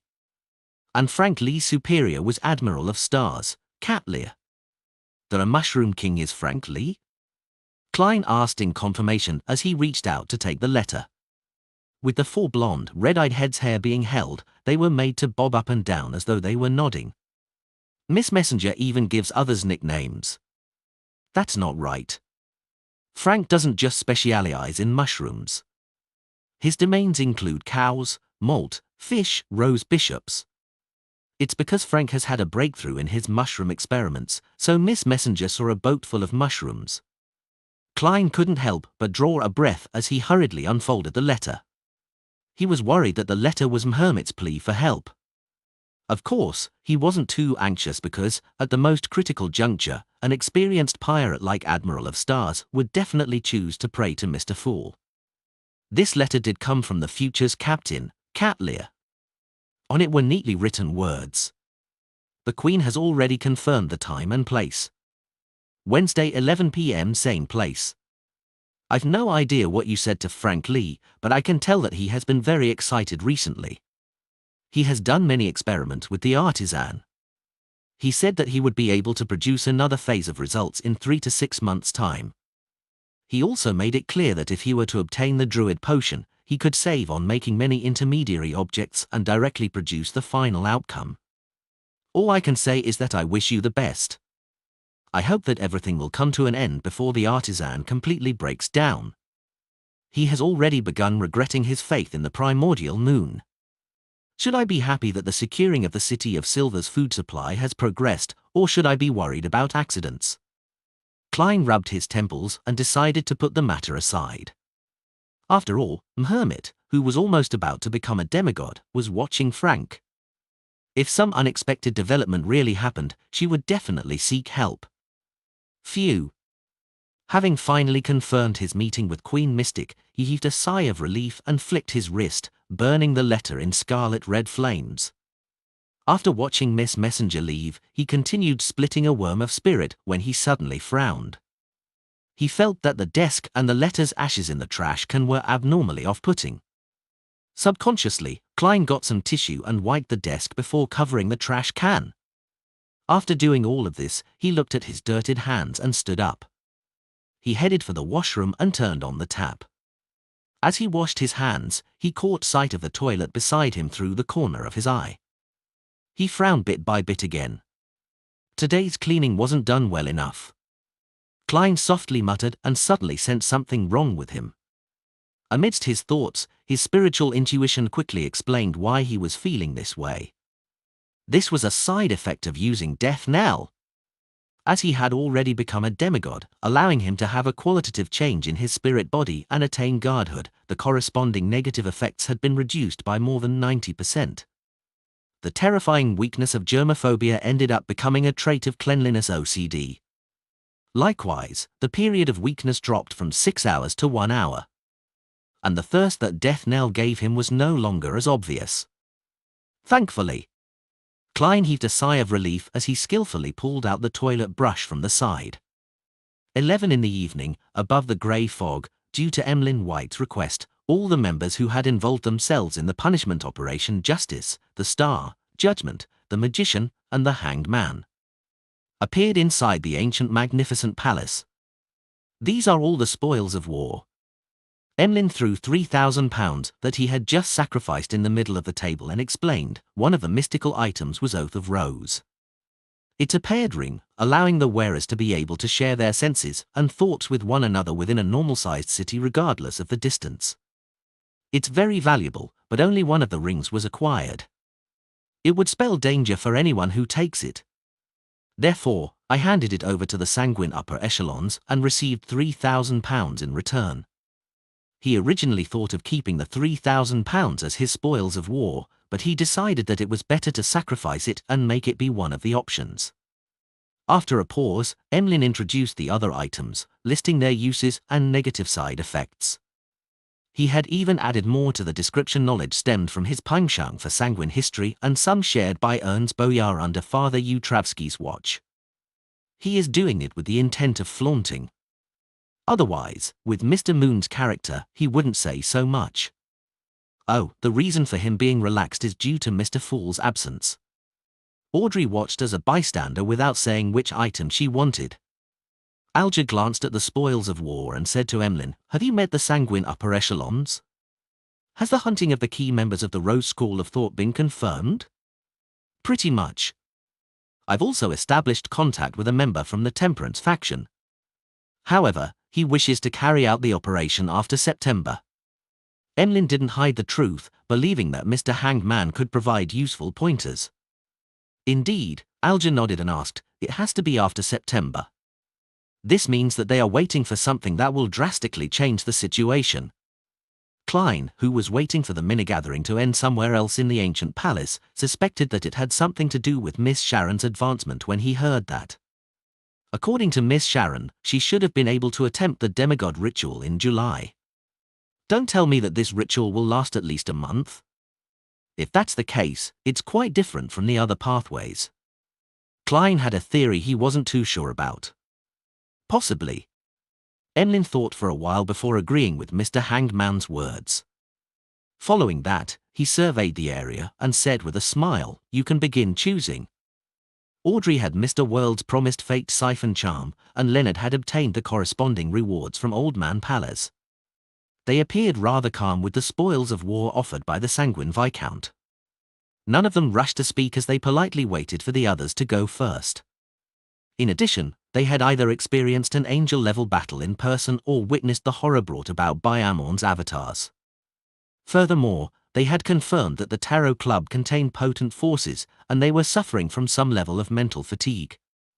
Zio looked to her right before looking forward. Seeing everyone being so modest, she broke the silence. "I was involved in a very simple part of this and didn't take much of a risk. Furthermore, Mr. Moon has already paid £60 in advance. I'll just take the cash in the wallet." As she spoke, she took the handcrafted wallet, took out the cash, and counted it. £335. Emlyn surveyed the area and nodded when no one objected. "Okay." As for the handcrafted wallet, Zio threw it in the middle of the table and returned it to Mr. Moon to handle it himself. With Zio taking the lead, Force said, "I only lent out Lemano's travels and didn't take on any risks. I'll take that moon paper figurine." Compared to the mystical items, such expendable Beyonder items were relatively lower in value. However, to the magician herself, she wouldn't have selected a mystical item even if she was qualified. This was because she could hire the corresponding member to record it if she needed a particular power of the mystical item. As for moon paper figurine, an expendable item that could take a fatal blow and psychic piercing once, it couldn't be recorded. It was definitely the first choice for someone who feared for her life. After saying that, she waited for a moment. Only when no one objected did she take the moon paper figurine. Emlyn then cast his gaze at Miss Justice. Leonard extended his hand and said with a smile, "Ladies first." Audrey didn't decline the offer as she swept her gaze across the items on the table. She pointed at the diamond brooch and said with a smile, "I'll take this." She had heard Mr. Moon mention that its name was Alcohol Nemesis. It kept the wearer brimming with energy with lucidity in their thoughts, giving them resistance to influences on the body of heart and mind. Thankfully, I had first used Bribe Charm to be safe, and with Ern still being in a half-conscious state after waking up from the dream, I wouldn't have been able to hypnotize him. This item is also useful to me.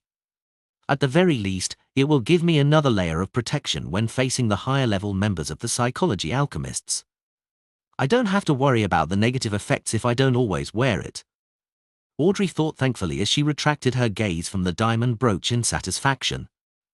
After the selection, Emlyn didn't give Leonard the chance to speak as he directly said, "This moon sash is yours." From his point of view, the moon sash was worth more than £5,000, something more valuable than the £3,000 in cash. Actually, I was leaning towards taking the £3,000. I have to buy the Word of the Sea, and the price is still £10,000 after Klein gave a discount. After spending that, I'll only have £650 in savings. Leonard ultimately didn't reject it as he nodded. "Okay." Emlyn finished distributing the spoils of war and picked up the remaining £3,000 in cash. He then split a stack and pushed it to the side. "Mr. Hanged Man, this is your payment. £1,000. You should call it the consultation fee." Without Mr. Fool present, Force was also a lot more relaxed. Alger didn't stand on ceremony as he nodded, reaching out to take the stack of cash. "The compensation for the carriage driver will also be borne by me." Emlyn surveyed the area in a rather good mood. Visit novelbin.c.om for updates.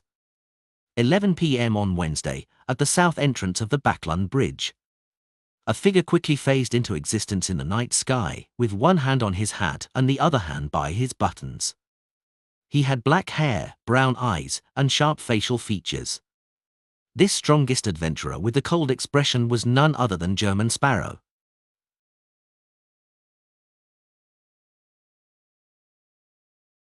Lord of the Mysteries Chapter 10-11.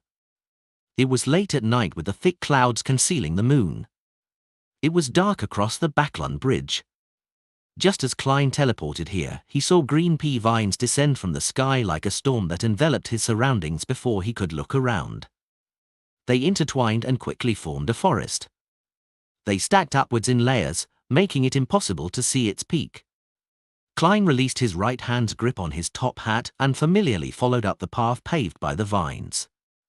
It didn't take long before he saw a naturally formed swing made out of green plants. He also saw Queen Mystic Bernadette, who stood beside the swing. This eldest daughter of Emperor Roselle had a head of long chestnut hair. She wore a blouse with laced flowers that formed a bow tie.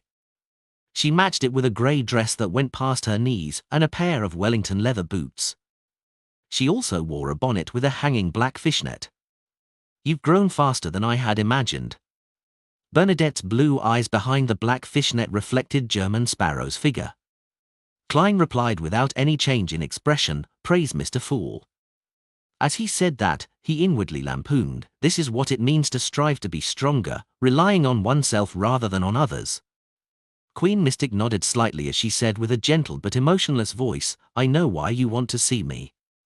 Without waiting for Klein to say a word, she tilted her head slightly and looked at the vine swing beside her.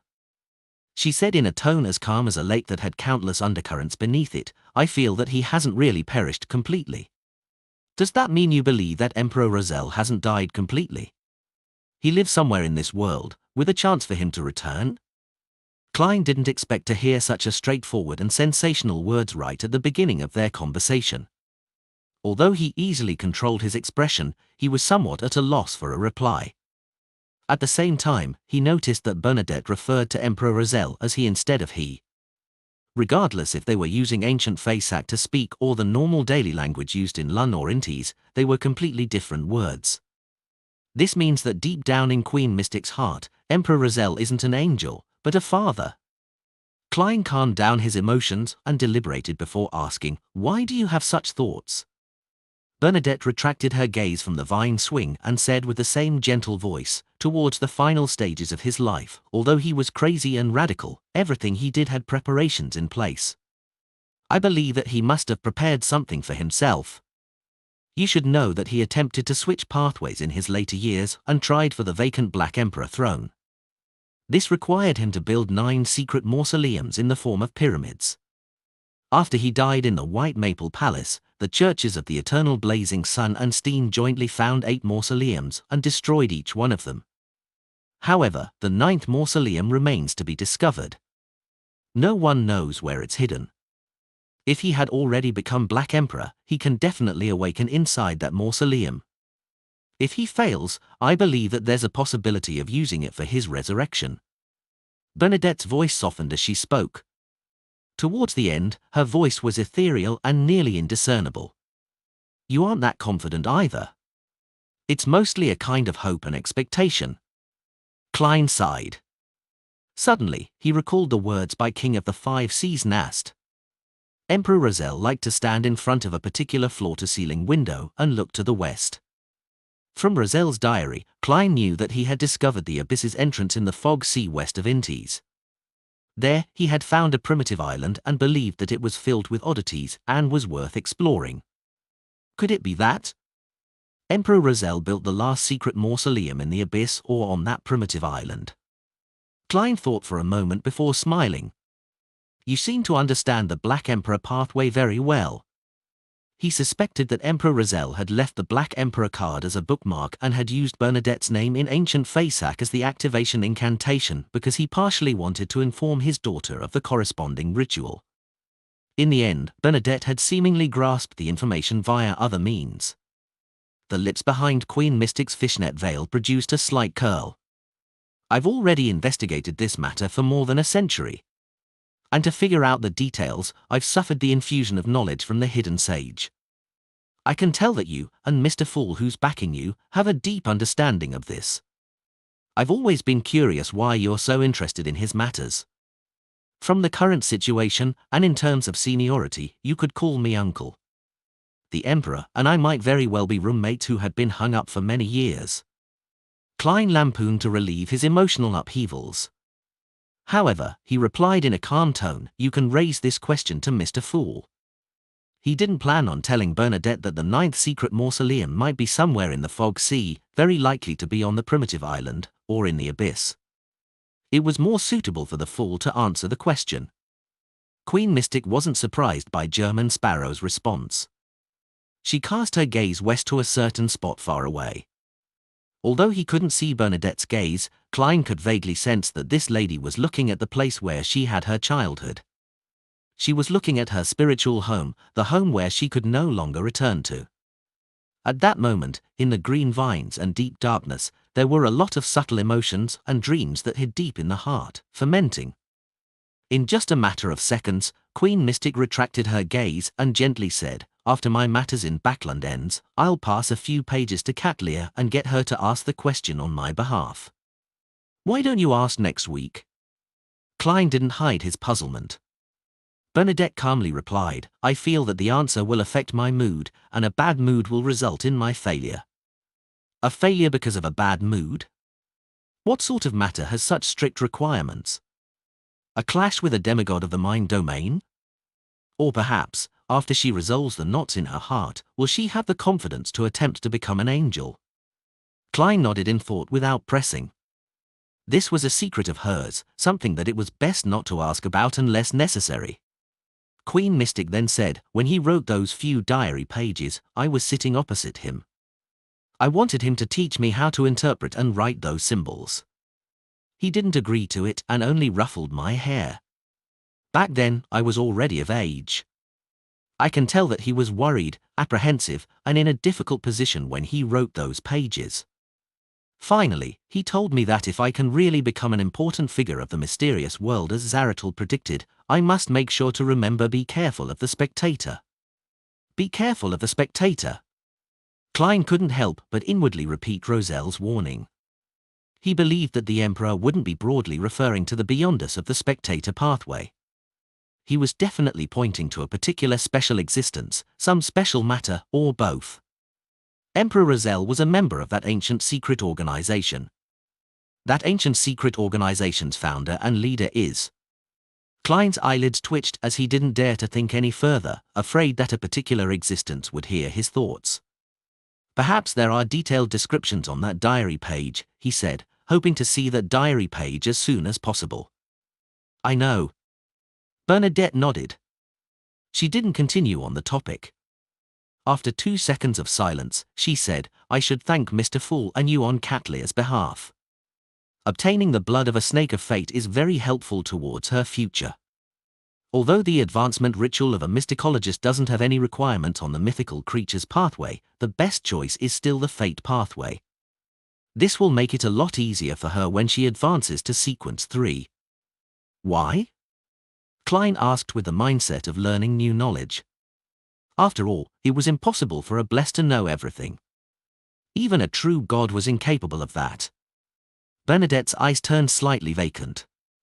Another way to call prying into the secrets of fate is a clairvoyance. The mystery prior sequence 3 is called clairvoyant. This also why I'm in Backland. Due to a particular future prediction? Klein mused, having a guess and some level of enlightenment, many pathways seem to have the ability of clairvoyance. The corners of Queen Mystic's mouth curled up slightly as she sighed and said, "In ancient times, many Beyonder creatures believed that gathering similar powers would lead to a qualitative change and breakthrough, but all of them went mad without exception or lost control. Only after the first blasphemy slate appeared did all creatures realize that balance, the kind of balance needed to walk on the edge of a cliff, was key to the path of extraordinariness. Therefore, a domain's powers can be scattered across many pathways, concentrating on a few main pathways while the other pathways share the remnants. A negative example is the King of the North from Grozel's Travels. You listen." Klein fell into a deep thought without pressing. After a while, Queen Mystic broke the silence. "If you have nothing else, let's end it here today." Klein thought for a moment before saying, "All right, if you need any help, you can find me through Admiral of Stars." Bernadette nodded gently as her figure suddenly turned transparent before turning into a cluster of bubbles. The bubbles scattered and flew off before vanishing immediately. The dark green pea vines retracted and vanished into the night. Klein seemed to be held by an invisible hand as he landed gently on the Backlund Bridge. He reached out his hand to press his top hat and surveyed his surroundings. There were rows of houses lining the banks, emitting faint yellow lights. Amidst the gushing sound of the surging river and the darkness of the night, everything appeared serene, silent, warm, and peaceful. "I hope none of this will be destroyed." Klein sighed as his figure quickly turned transparent and faded away. Lord of the Mysteries Chapter 10-12. Dear Mr. Azik, ever since September was ushered in, Backlund's temperature has been dropping day after day. Recently, the elderly can already be seen wearing gloves when outdoors. Just like last year, the smog has begun to envelop the city. This would happen 1 to 2 days a week, or even more. Clearly, the environmental measures governing air pollution aren't something that can be resolved in a year or two. It will take at least 5 years. Something that should be worth being happy about is that the pungent smell in the air has already lessened significantly. My sanguine friend is very pleased with such weather. Another delightful change is that more and more students, postmen, and technical workers have bought bikes. The number of carriages on the streets has decreased, implying that the smell of horse feces and the stench it brings is no longer the main pollutant in Backlund's air. Of course, they still occupy a rather important position. As you know, those ladies and gentlemen who think highly of their standing wouldn't casually lower their own standards of one. However, based on my observations, their kids are gradually having a growing interest in bikes. I've been leading a normal life during this period of time. I go to St. Samuel Cathedral and the Lund Charity Bursary Foundation a few times a week, participating in their activities and continuously donating cash. I occasionally visit the Turf Club, watch plays and orchestras, or play cards or golf at the club. During weekends, I either participate in balls, banquets, or saloons. I forgot to mention that I've already bought a manor. It formerly belonged to Duke Negan and is called a Mega. It has its own excellent vineyard and brewery, as well as a huge forest and plantation on it. It can be used for farming and hunting. Its main building has a huge rectangular shape with 4 stories. It has a large number of rooms, and a casual tour of the place without walking out the door would take me more than 10,000 steps. At the same time, it also has a large number of sculptures, oil paintings, decorations, and exquisite cutlery. It's simply palatial. Perhaps my description is a little exaggerated. After all, I've never seen a real palace. This is also the first manor that I own. I still remember my time in Tingen. I lived in a rental apartment with only 2 bedrooms with my brother and sister. Every day, we slept to the smell of coal. This was introduced to me by Brigadier General Conas Kilger. It cost me £20,000. You don't have to worry about my financial situation.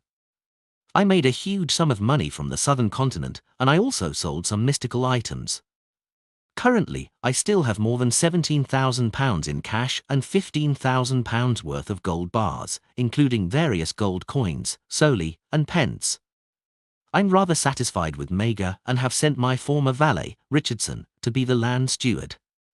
It's now autumn, and I'm going to invite guests to enjoy a pleasant weekend there. I hope Richardson can make adequate preparations. The mysterious world in Backland hasn't changed for now.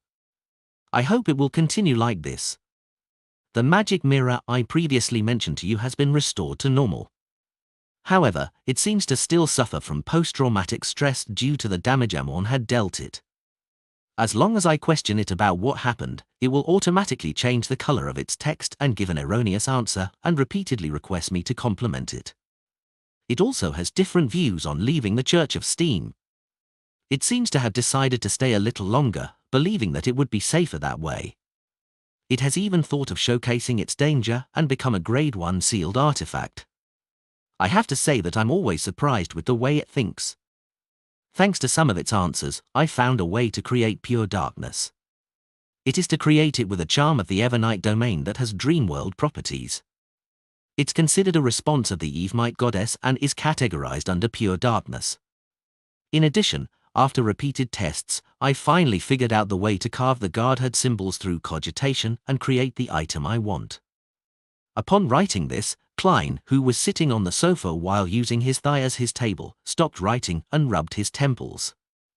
Repeated failures implied the repeated loss of worms of spirit, and every separation was a damaging blow to his spirit body. It took him a long time to recover.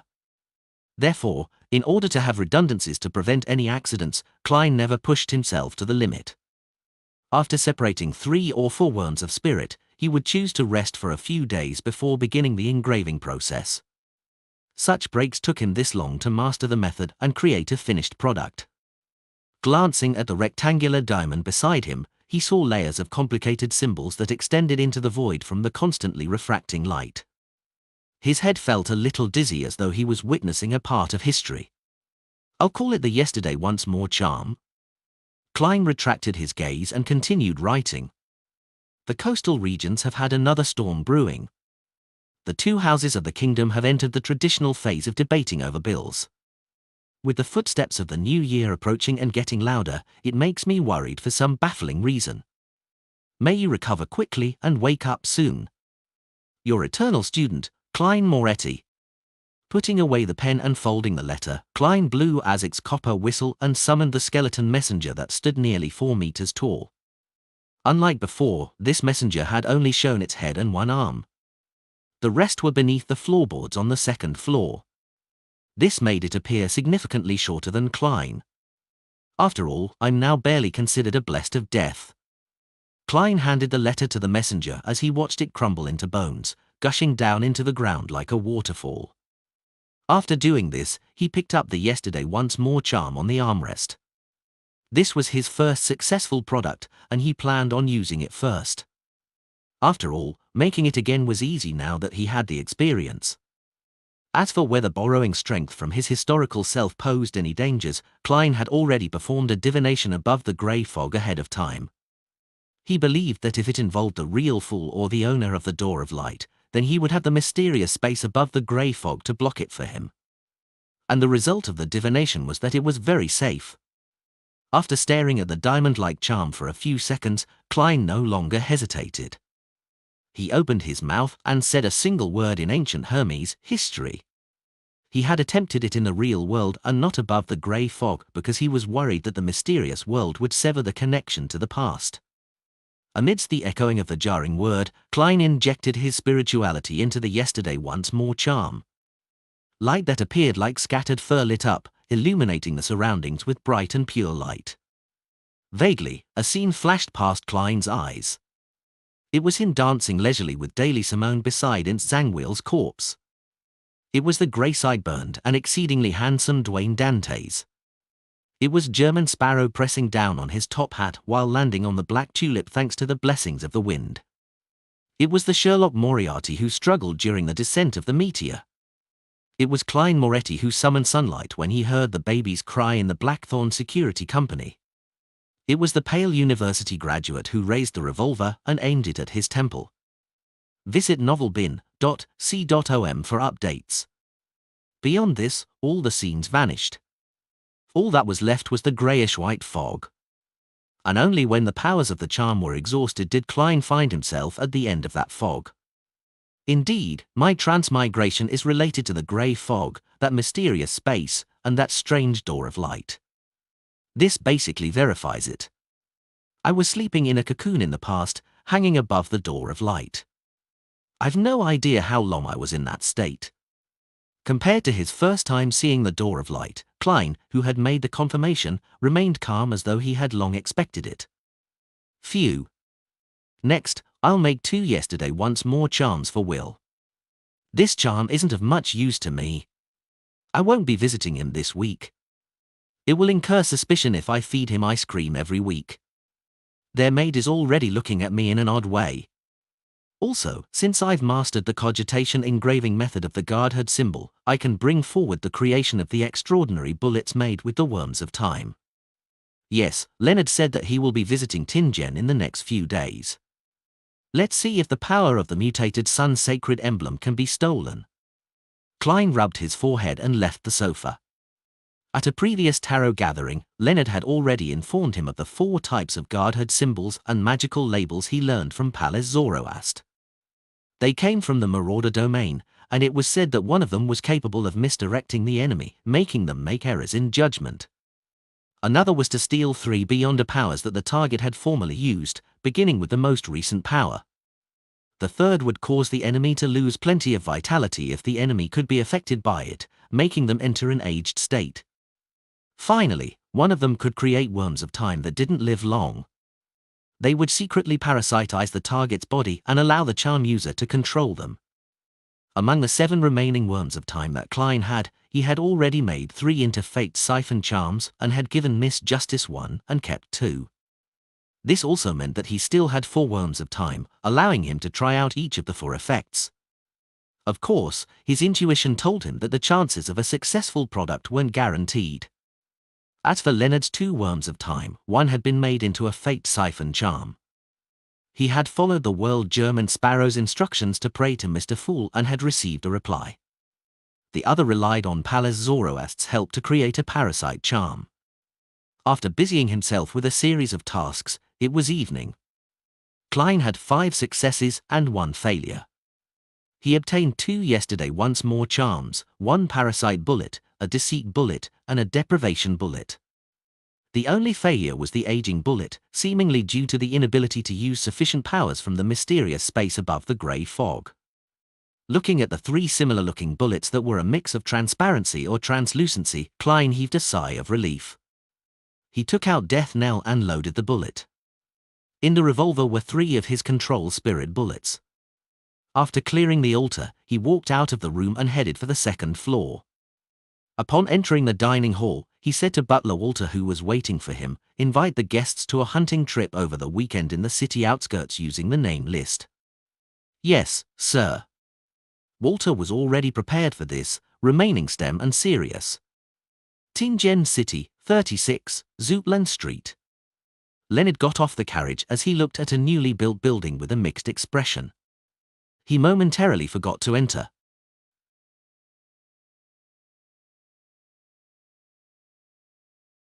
Lord of the Mysteries Chapter 10-13.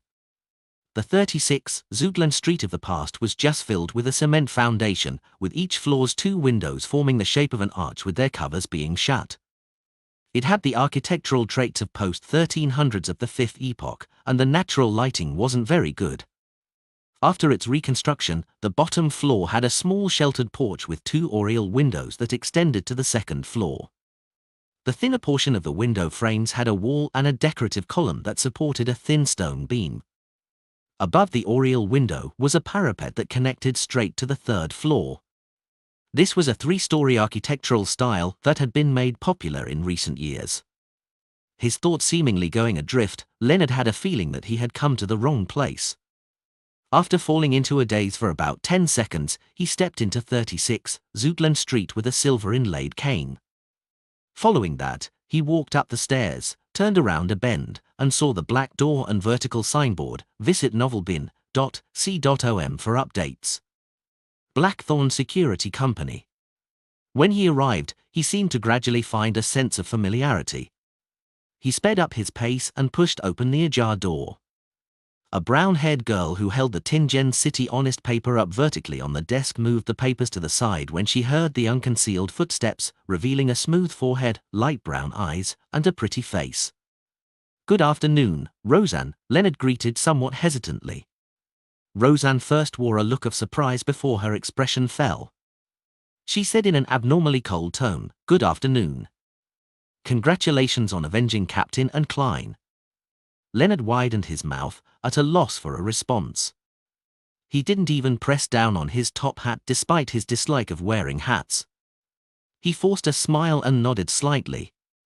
Then, he went forward in silence, passing Roseanne, planning to enter the door beyond the partition. Just as he was about to enter the office, he suddenly heard Roseanne say rather softly behind him, "Live well." Leonard slowed down his pace slightly before nodding his head heavily. When he entered the interior, he instantly saw Fry standing by the captain's office. This corpse collector still had a paleness that resulted from not being under the sun for a long while. He had black hair. This corpse collector still had a paleness that resulted from not being under the sun for a long while. He had black hair. Leonard solemnly looked at him for a few seconds before exhaling, trying hard to coolly smile. "Long time no see." "Good afternoon, long time no see." Fry pointed to the captain's office. "I've already received the telegram and know of your request. I'll get 2 team members to carry out the operation with you. Also, you need to fill in a sealed artifact request form." Slightly surprised, Leonard said with a smile, "You're the captain now. You aren't as silent as before." Leonard had actually finished digesting his Soul Assurer potion and could advance to Sequence 5 Spirit Warlock, but to obtain the power of that drop of the eternal blazing sun's blood, he deliberately kept it a secret. He continued placating the souls around Backland and finally, through his hard work, found an opportunity to come to Tingen. "Yes," Fry said with a gentle nod. "Actually, I don't like to speak much, but I have to do so as the captain." Leonard nodded slightly. "When did you become a captain? Why haven't I heard of it?" "Recently," Fry succinctly replied before giving an explanation. "Shortly after you left, I became a Sequence 8 gravedigger. I finally advanced to Spirit Medium last month. And it just so happened that the previous captain was transferred away." "That's fast." Before Leonard could finish his sentence, he had punched himself in the head. "Look at my memory. I forgot that Klein had already shared some experiences with everyone." He lowered his right hand and said to Fry with a smile, "In that case, you still have room and time to make further progress. Perhaps you might become a deacon." Fry shot a look at him and retracted his gaze. "I'll likely not choose to continue advancing." "Why?" Leonard took a few steps out and came to Fry's side, asking in puzzlement. Fry looked up at the ceiling and said in a calm and heavy voice, "I wish to stay here. Protecting this place, always." Leonard fell silent and didn't give a response. He observed his surroundings and felt that there were quite significant changes, but there were also many things that remained immutable. Fry fell silent for a while before saying, "I'll dispatch 2 members to follow you." As he spoke, he headed for the basement. Leonard then subconsciously followed by the side. The office right at the bottom had its door open. A few Nighthawks were in there playing cards fighting evil. When they sensed their captain approaching, they hurriedly put down their poker cards and stood up. Leonard swept his gaze across them and saw 2 familiar faces. They were Royal, with her smooth black hair, and the white-haired, black-eyed Seeker. At the same time, he also saw a few unfamiliar faces. He saw the pence, solely, and poker cards on the table. For a moment, he felt his mind adrift as his vision blurred up. In the Rorsted archipelago waters, in a small harbor neighboring a fishing village, at the bottom of the future. Frank Lee rolled up his sleeves and crossed his arms, seriously looking at the mushroom in front of him. The mushroom, together with its cap, stood at a height of 1.8 meters tall. Its white surface had a few bright red spots that resembled eyes, a nose, and a mouth. Apart from that, its stem had protruding spores. They had thick and strong-looking white hyphae that resembled tentacles. Frank sized up this gigantic mushroom and surveyed the area, looking at the wooden walls, floorboards, and the mushrooms of different shapes and sizes before saying to Artisan C-Elf, "Not bad. This experiment has made progress again. This mushroom has a strong inclination to reproduce, and this will make it hungry, making it eager to replenish itself with monster flesh and blood.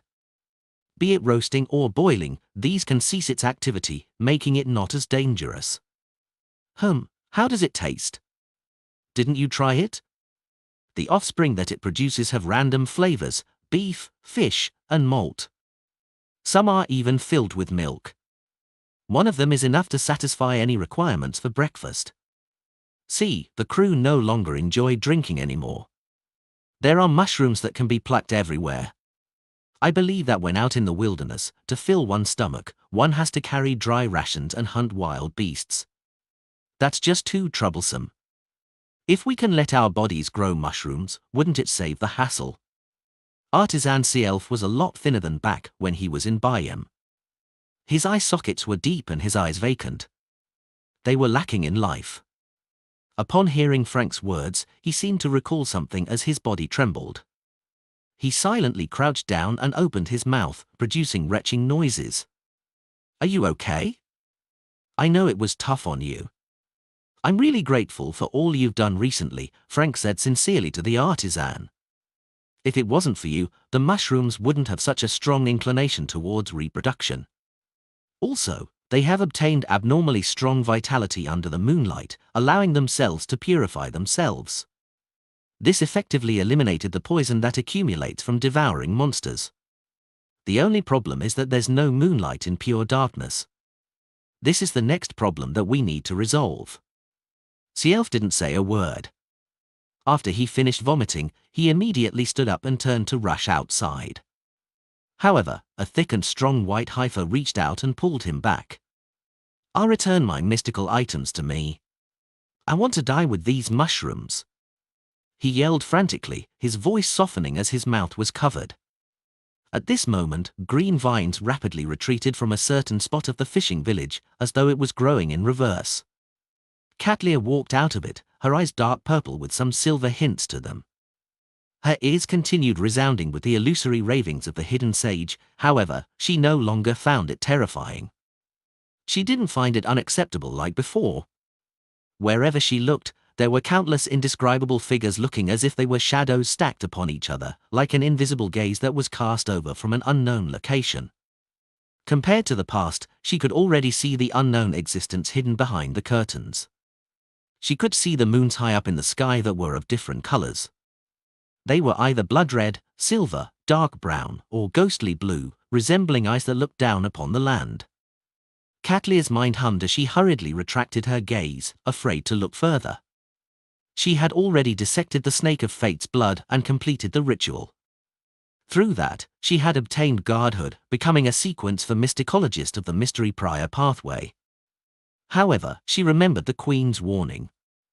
Among all the sequence for Beyonders of the 22 pathways, mysticologist was the job that encountered danger the easiest. It was because they often saw things that they shouldn't see, hear things they shouldn't hear, and be aware of secrets they shouldn't be aware of. Therefore, a mysticologist needed to know how to curb their curiosity and control their respective actions in order to live long. Removing the heavy glasses she hung on her clothes, Catlear wore it, but all the various things she saw in the real world didn't vanish. She curled her lips in satisfaction in a self-deprecating manner. She knew that the item could no longer seal her ability of prying into secrets. She closed her eyes before opening them. Her eyes had turned black, no longer having the mysterious dark purple and silver hues. Phew! Catlear heaved a sigh of relief and slowly walked to the future as though she had simply gone out for a stroll. She didn't wish to announce her becoming a demigod, and she had no intention of quickly becoming the fifth royal over the seas. To her, this was a trump card in this dangerous world, one that she had to keep close to her chest. South of the bridge, Rose Street. The carriage that Emlyn was on drove down the street when he saw the blurry figure in a white shirt and black vest with slightly messy hair appear opposite him. It was that wraith-like young man. "Long time no see, Mr. Marie," Emlyn said with an unsurprised smile. Marie nodded slightly. I'm here to tell you that we've already made the preparations. We can discuss the actual operation.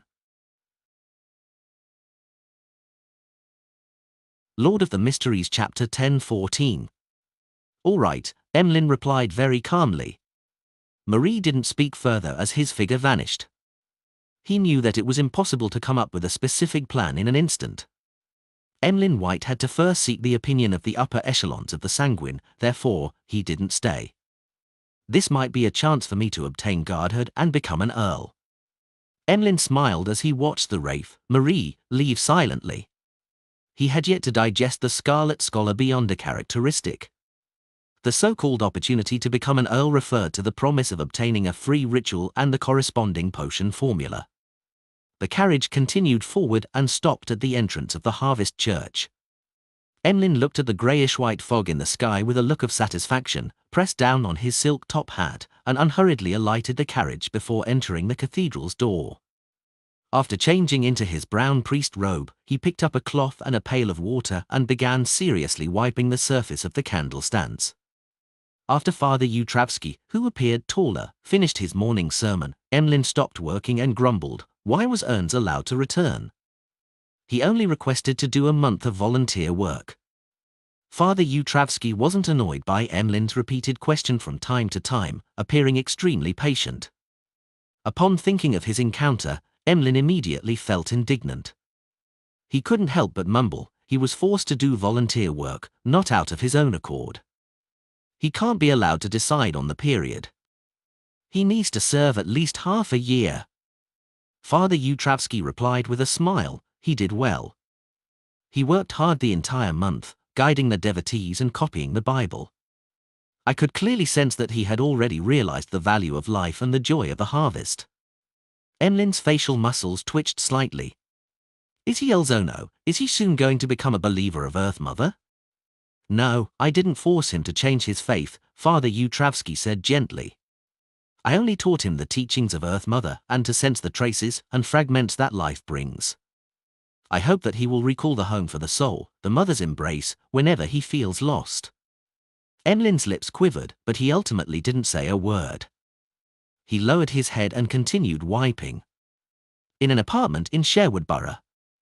Force sat on a high-backed chair, her gaze focused on an empty glass bottle on the desk in front of her. She had finally digested the astrologer potion some time ago.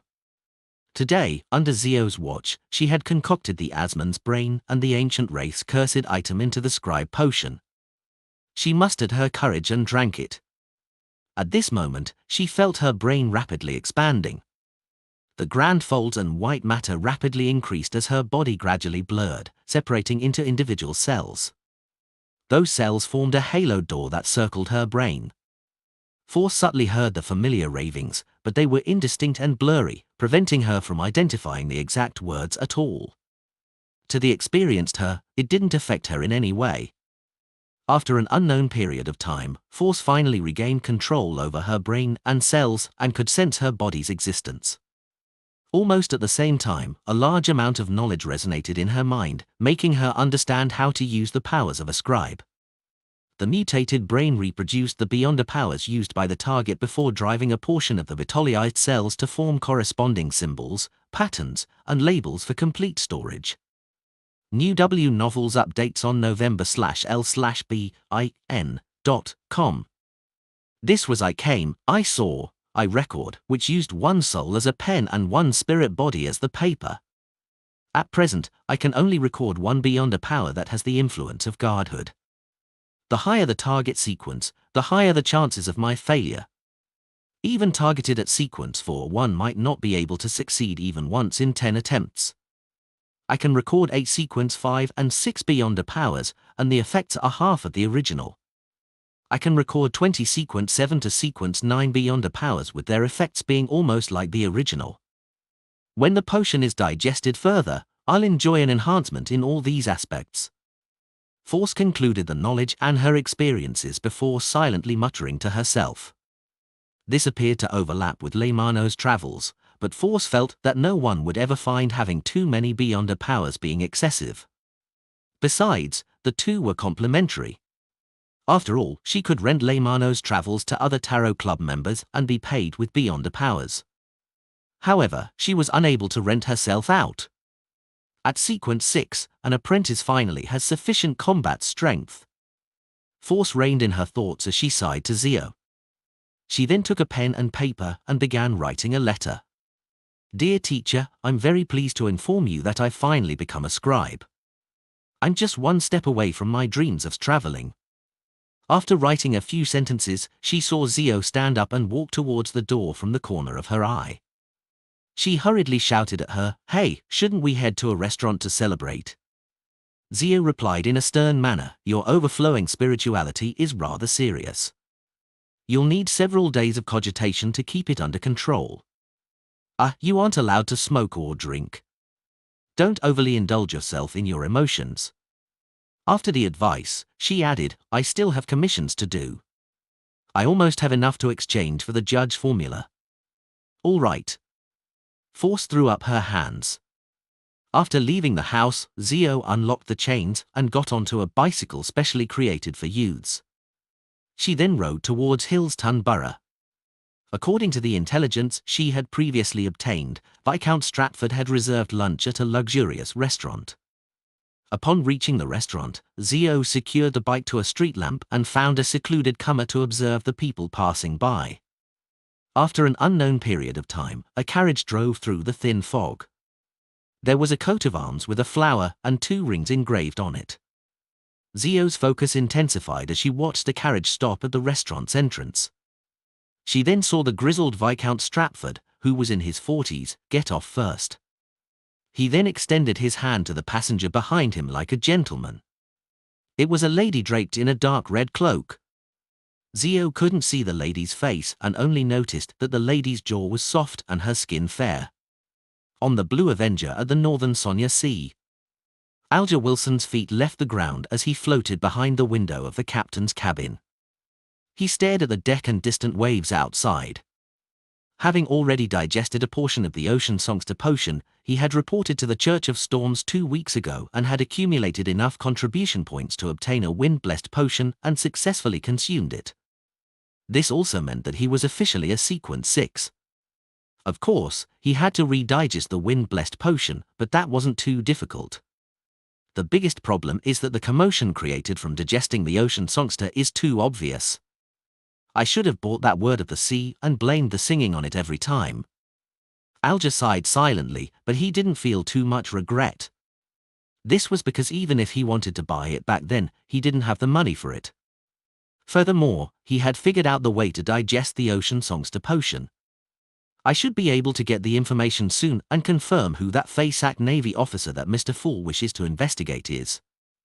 Alger retracted his gaze and floated back to the desk where there was a brass sextant. At this moment, 2 sailors passed by the deck while belching. There seemed to be sirens in these waters. "I always hear their singing at night," one of the sailors said in uncertainty. His companion sneered. "How is that possible? How can a siren sound so bad? It must be some noise produced by some sea monster."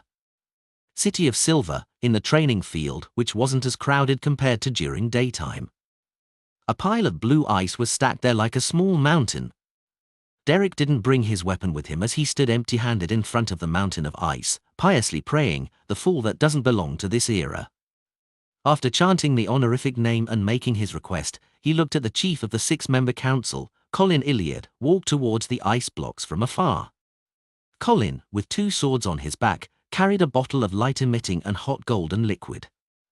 He watched as Derek exerted his strength to enter the ice block and bury himself inside completely without leaving a single crack. A deep and hazy darkness descended.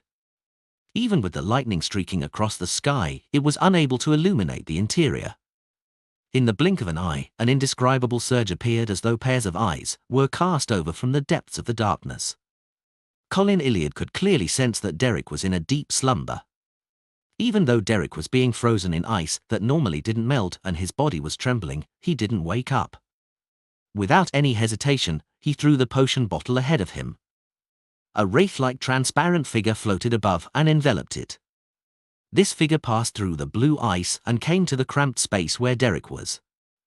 It took out the potion and placed it by Derek's mouth. Just as this action was done, it immediately retreated and left the ice blocks. Whoosh! Colin Iliad suddenly drew his sword and cleaved behind him to his right.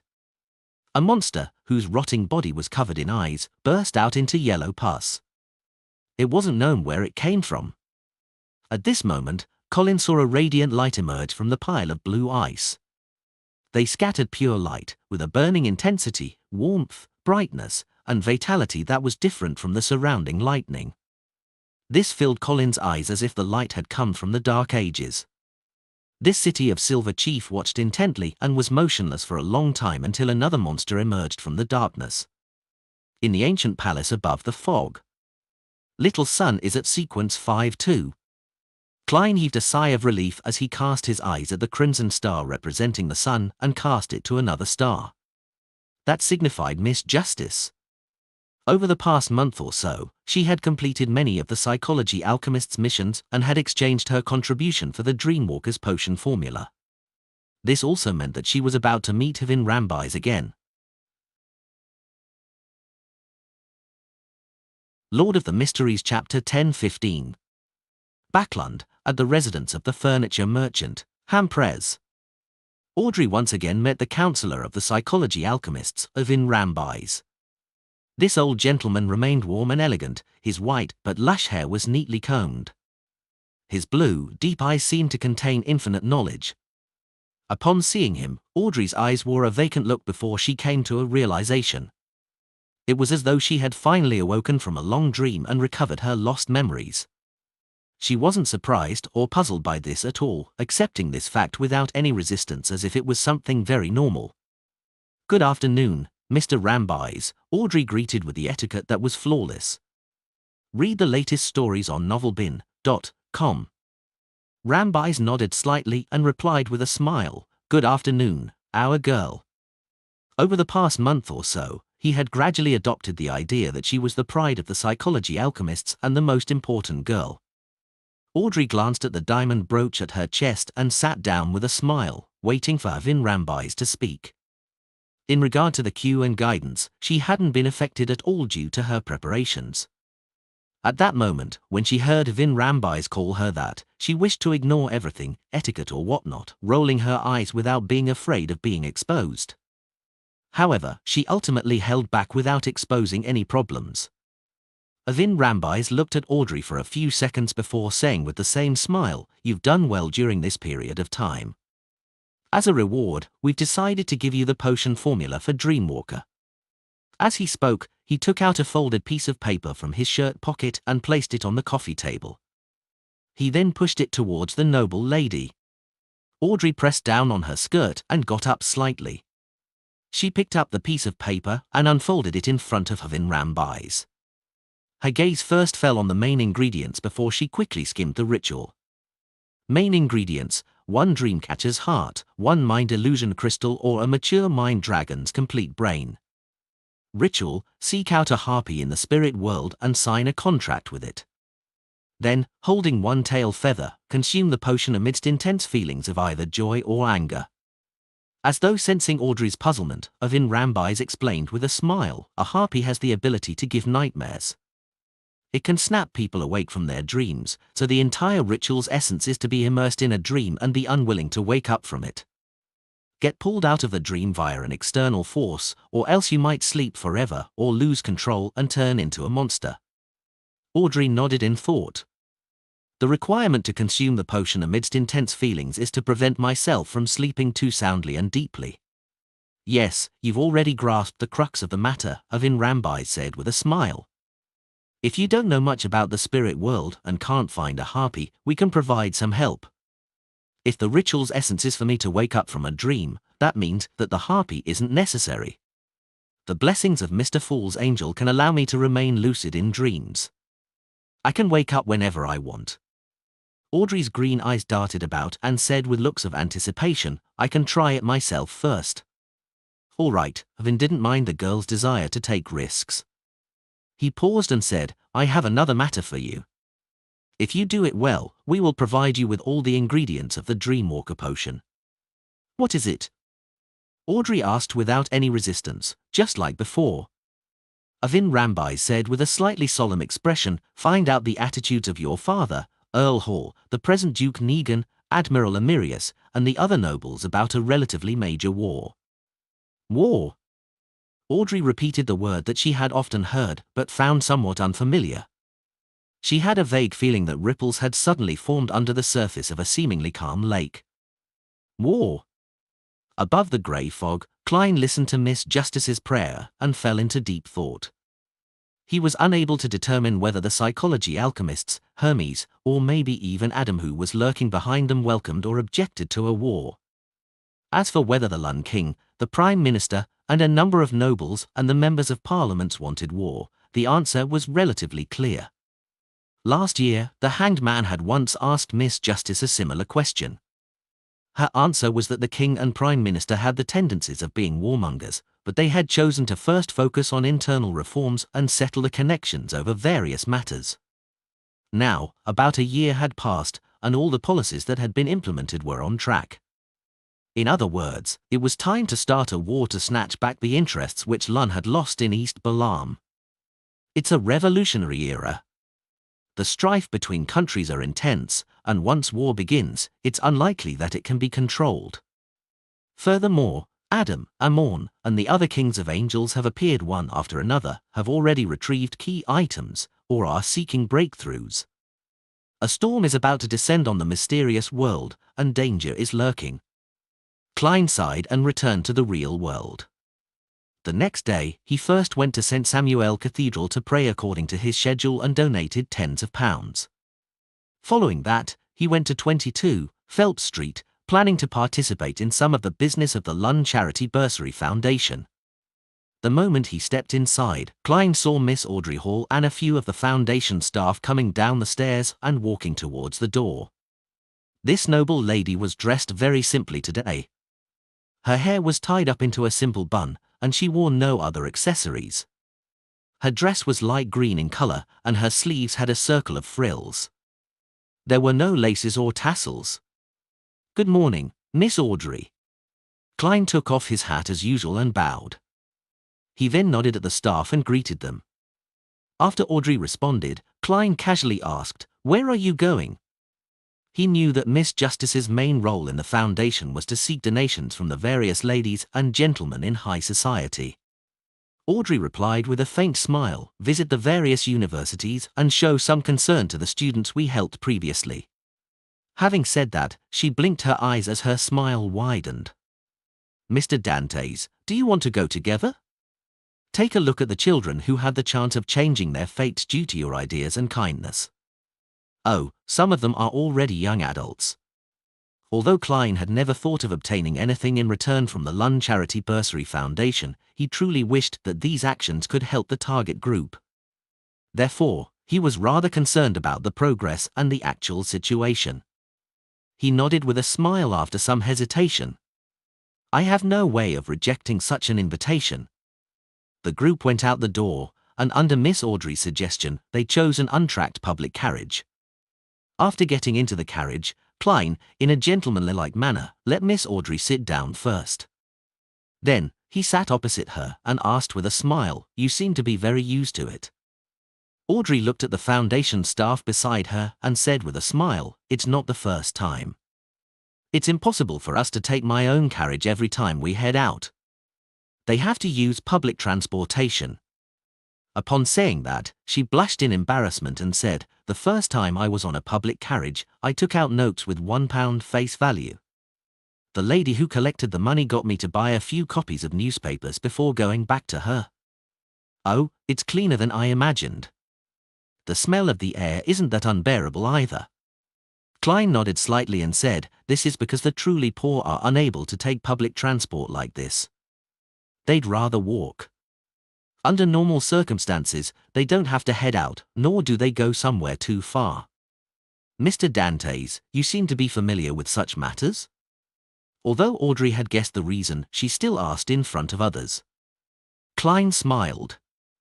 "Although I've never experienced it directly, I've seen too much of it." Audrey didn't continue on the topic. Instead, she mentioned to the beneficiaries that they were visiting to confirm their education and living conditions. Amidst their idle chat, they arrived at their first destination, Backlund University of Technology. Based on Audrey's identity and Dwayne Dantes' social relations, they met the chancellor of the newly established university directly. He was a resident of 100 Backlund Street, Mr. Portland Moment. This elder had a large build, a ruddy complexion, and a loud voice. Whenever he talked to his neighbor, Dwayne Dantes, and the distinguished Miss Audrey about the university's establishment, he would complain about the Higher Education Commission from time to time. Audrey and Klein listened with a decent smile and occasionally echoed his words. Finally, they found an opportunity to raise the need to begin work. Portland was just about to get his secretary when he suddenly heard someone knock on his office door. "Please come in," the chancellor said loudly. The door opened without a sound. A black-haired, brown-eyed girl entered. She didn't doll herself up and was rather thin. She had nice facial features, and she looked to be 17 or 18. Klein's gaze suddenly deepened before he reined it in. The girl hadn't expected the chancellor's office to have guests. In her anxiety, she hurriedly lowered her head and said, "I'm sorry." "It's fine." They were about to leave anyway, Portland said without minding it. "Have you finished the item I got you to make last week?" "Fies." The girl walked through the door and stood to the side. Portland Moment then smiled at Dwayne Dantes and Audrey. "Her name is Melissa Moretti. She's very talented with machinery. I happened to chance upon her and got her to help in my laboratory. Of course, she can only do some miscellaneous chores for now." "Not bad." The corners of Klein's mouth curled up as he commended her with an obvious smile. Audrey glanced at him and smiled. There are always arrogant people who say that women have no talent in machinery, and this lady has proven them wrong. Portland laughed and shook his head. "There's no need to bother about such comments. All right, I'll get my secretary to help you in understanding the conditions of those beneficiaries." Audrey and Klein didn't stay any longer as they left the office. Once they were out the door, Audrey stole a glance at Dwayne Dantes, but she didn't say a word. Lord of the Mysteries Chapter 10-16. 160 Backlund Street, inside Dwayne Dantes' mansion. Klein stood in front of the floor-to-ceiling windows, watching as the rain began to descend along with the wind. The rain hit the ground and the glass, intersecting to form a mesh. Ever since autumn, Backlund had started to rain again. It brought with it a lingering coldness and humidity. Klein stood there motionless for a long time, watching silently into the distance through the blurry rainy scene, his eyes unfocused. Only when his spiritual perception was triggered did he stop his wandering thoughts and turned his head to the side. Rionette, with the 4 blonde, red-eyed heads in her hand, had a letter as she walked out of the void. "Who is it from this time?" Klein asked Miss Messenger out of habit. The last letter he received came from Sharon. The lady had told him that she had successfully completed the ritual and advanced a sequence for Puppet of the Prisoner Pathway. Klein first sincerely congratulated her and apologetically informed her that he had already obtained what he needed and didn't need to visit Calderon City in the spirit world anytime soon. Of course, he also indicated that there was a huge secret there that might have something to do with him. He would probably head there one day, and when that time came, if Miss Sharon had the time or was willing, he wished to obtain her support. For Klein, on the one hand, he might have to head there to find the future ingredients he needed for his advancement. On the other hand, he believed that the magical city that involved ancient death, Phoenix ancestor Greg race, also might contain the method to heal Mr. Azek's incomplete spirit bodies. Even if this death consul didn't have the means to advance, he hoped that by doing so, the former didn't need to repeatedly suffer the torment of losing his memories. Of course, Klein had prepared a plan for that. It was to wait until he advanced to Sequence 3 Scholar of Yore. He could prepare more yesterday once more charms for Mr. Azek, or he could imbue him with the corresponding Beyonder powers to speed up the recovery of his memories each time. At that moment, Klein had already received a letter. Rionette Tinkers for Heads replied one after another, from that undying idiot. Patrick Bryan of the Numinous Episcopate's Artificial Death faction. Klein easily understood who Miss Messenger was referring to. This was because Patrick was the one who wrote the most to him over the past 2 months. He reported almost anything of slight importance and asked for instructions. After a few times, Rionette Tinker gave him a nickname. Miss Messenger never showed interest in such matters before. I wonder when it began. Most of the people who write to me have been given nicknames except Miss Sharon. As Klein silently mumbled, he unfurled the letter and gave it a quick scan. In the letter, Patrick Bryan said that the Southern Continent's orders were no longer about getting him to make various attempts to awaken death. Instead, they got him to prepare a special ritual and help the Death Domain Angel inside the mausoleum, Artificial Death Faction's leader, Hater, recover. It was to allow him to have the means to temporarily leave the land in which he'd sealed himself. Such an order didn't seem problematic on the surface, but it was a little sudden. However, Klein still sensed something amiss. The Artificial Death faction of the Numinous Episcopate in the Southern Continent had previously made Patrick continue the strange but dangerous rituals to awaken death. I managed to trick them by instructing him to use excuses such as the inability to gather the materials or the ultimate failure of the experiment. Now, they finally suspected that there's something wrong with Patrick. Klein nodded in thought. He suspected that this was a test directed at Patrick Bryan, a test that pointed towards an angel. An angel's response to rituals covered the entire world. Yes, it's good as long as they don't suspect there's a problem with artificial death. After all, they've inherited a huge inheritance from the ancient Balaam Empire. Who knows if they have a way to affect the goddess's progress in controlling the death pathway's uniqueness. It could be a bane for both sides. Klein analyzed for a moment before heaving a sigh of relief. As for the test by the Death Domain Angel, he didn't think much of it. This was because the Fool could also direct power at the same level. With Angel's embrace, a disruption effect could be made. As long as the High Priest named Hater didn't descend in person and only exerted influence remotely, he could carry out misdirections in an ingenious manner. After figuring this out, Klein flicked his wrist, igniting Patrick Bryan's letter with scarlet flames. As he returned to his desk, he took out a pen and paper and wrote, "You may proceed according to your teacher's instructions, but before the actual ritual, you must report this to me and gain my permission." As the interval between the receiving and sending of letters were short, Patrick Bryan likely remained in his original spot. Klein didn't summon Patrick's messenger and instead blew the adventurer's harmonica and handed the folded letter to Rionette Tinker. Amidst the drizzle, Zio draped a simple raincoat lined with tree sap over her and hid in the shadows, staring at the side door of Viscount Stratford's residence. It wasn't even evening, but the street lamps were already lit up. They emitted a faint glow in the rain. After a while, a rental carriage drove over from afar and stopped in front of the side door in a remote area. The Viscount's valet that had been hiding immediately ran out, opening an umbrella. He sheltered the cloaked woman down the carriage and quickly passed through the side door. As for the rental carriage, it remained in its spot without leaving.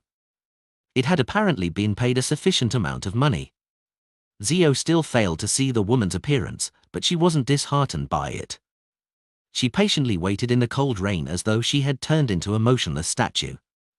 She planned on attempting to tail the woman once she came out to confirm her identity.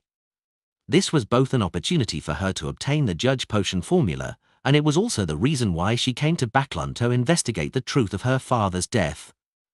And it was because she was spurred by such motives that Zio had persisted in monitoring Viscount Stratford to this day. MI9's other intelligence officers had already ended the mission due to the lack of any developments over the previous few months. Even the golden-masked man who had designated the mission hadn't asked about this in weeks. Clearly, he didn't place any importance on it. Inside Viscount Stratford's bedroom, a beautiful brown-haired girl wore a silk gown and sat in front of a dressing table. She was fiddling with the skincare and makeup products as if she had discovered a treasure trove. Viscount Stratford, who was already middle-aged, wore a male nightgown and walked to the beautiful girl with his hair still moist. He smiled at her reflection in the mirror and said, "Shiamane, you no longer need those to add to your beauty. It's just a type of female instinct." The young girl named Xiomene raised her hand with a smile, pressing down on the Viscount's palm that had been placed on her shoulder. Viscount Stratford smiled gently and said, "When you touch them, you have a pure and innocent air to you. He, you make me discover my youth, like the days when I was only 18. Without waiting for Charmaine's reply, he continued, "My wife had already passed away for years. I always imagined I would live until the Lord beckons for me, but who knew that I would meet you? In a while, when the pressure accumulated in Backland is relieved, I will find a chance to walk down the wedding aisle to the altar with you." "Wedding? You want to marry me?" Xiomene was taken aback as she asked in disbelief. Viscount Stratford smiled and said, "Meeting you is a gift from the Lord. Although you aren't of noble birth, I've already married once. I don't have to consider such matters anymore. Of course, I'll think of means to raise your standing in society. Yes, I'll first find a merchant to recognize you as his illegitimate daughter." He droned on about his plan until he saw Charmaine's eyes filled with tears in the mirror's reflection. "The most precious thing about you is that you treat me 10 times better than how well I treat you, and you don't hide it." Viscount Stratford smiled as he lowered his head and kissed the top of Charmaine's head. Xiomene opened her mouth, seemingly crying and laughing.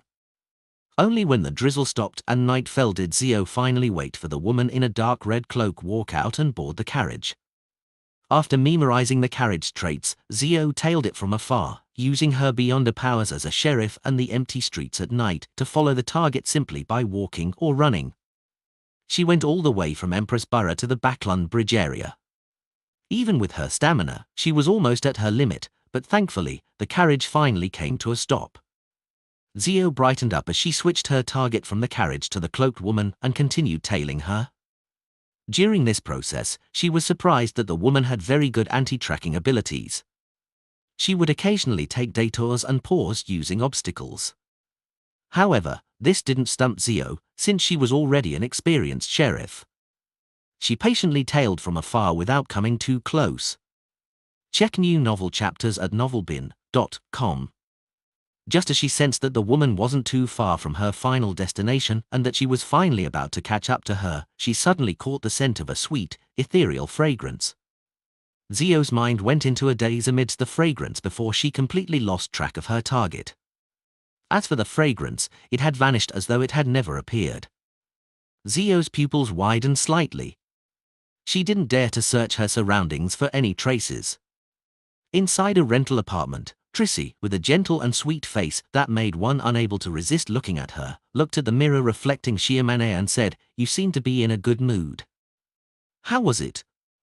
This final mission isn't too unacceptable, right? Once you complete it, you can leave Backland and start your own life." Xiomene was taken aback as her expression turned complicated as though she was disheartened. It was as though she had suddenly snapped out of her dreams. She didn't turn her head as her lips quivered while replying, "He said that he wishes to marry me." Trissy immediately pricked up her brows. "You mustn't believe a man's words during those times. You and I should know this very well. If he really wishes to marry you, he wouldn't be wary of you. He will wish to have a child with you." "He, did he do so?" Upon hearing her question, Charmaine's mood turned sullen. Trissy stood up and said with a smile, "I'm not stopping you from pursuing your love. If you wish to turn this temporary mission into a permanent one, you should think about what needs to be done." After ethereally finishing her sentence, she walked to the door and left the rented apartment. While heading down the staircase, Trissy suddenly noticed her shoes. She chuckled and said in a seemingly self-deprecating manner, "Love."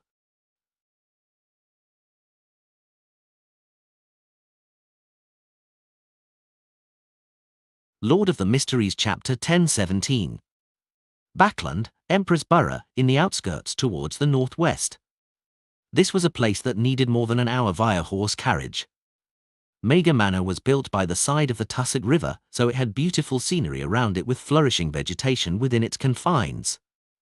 Strangely enough, Backland city areas had perennial rain with relatively few sunny days. However, in the outskirts, the clouds tended to be thin, and the sun was always bright. Despite the short distance, the two places had completely different weather. It was most obvious within the northwestern outskirts. It was even a rather famous grape plantation in the northern continent. And by following the Tassig River from this region northwest for another 50 kilometers, one would again encounter weather similar to Backlund city area. Such situations left meteorologists puzzled. They couldn't find any suitable theories to explain the reason. However, Klein had a vague guess. In the Fourth Epoch, this was the capital of the Tudor Transoist United Empire. It was also here that Blood Emperor Lister abandoned his humanity and became a crazy deity. Therefore, it was normal that the weather and terrain had changed forever in those very small confines. Leonard Mitchell had once mentioned information about this during one of the free exchanges. Furthermore, as an area with a long history and signs of early human activity, this land of hope buried countless ancient ruins. It was very possible that they could have an influence on the weather. The carriage drove into Mega Manor, passing by the fountain pond and small garden that was surrounded by the main building. Finally, it stopped outside the main door. Just as Klein got off the carriage with butler Walter, he saw the land steward, Richardson, lead 2 rows of male and female servants by the door, awaiting their employer. Compared to 160 Backlund Street, there were more servants here, but they were mainly lower-class servants. Looking at Richardson wearing a spanking new suit, Klein nodded with a smile. "Well done."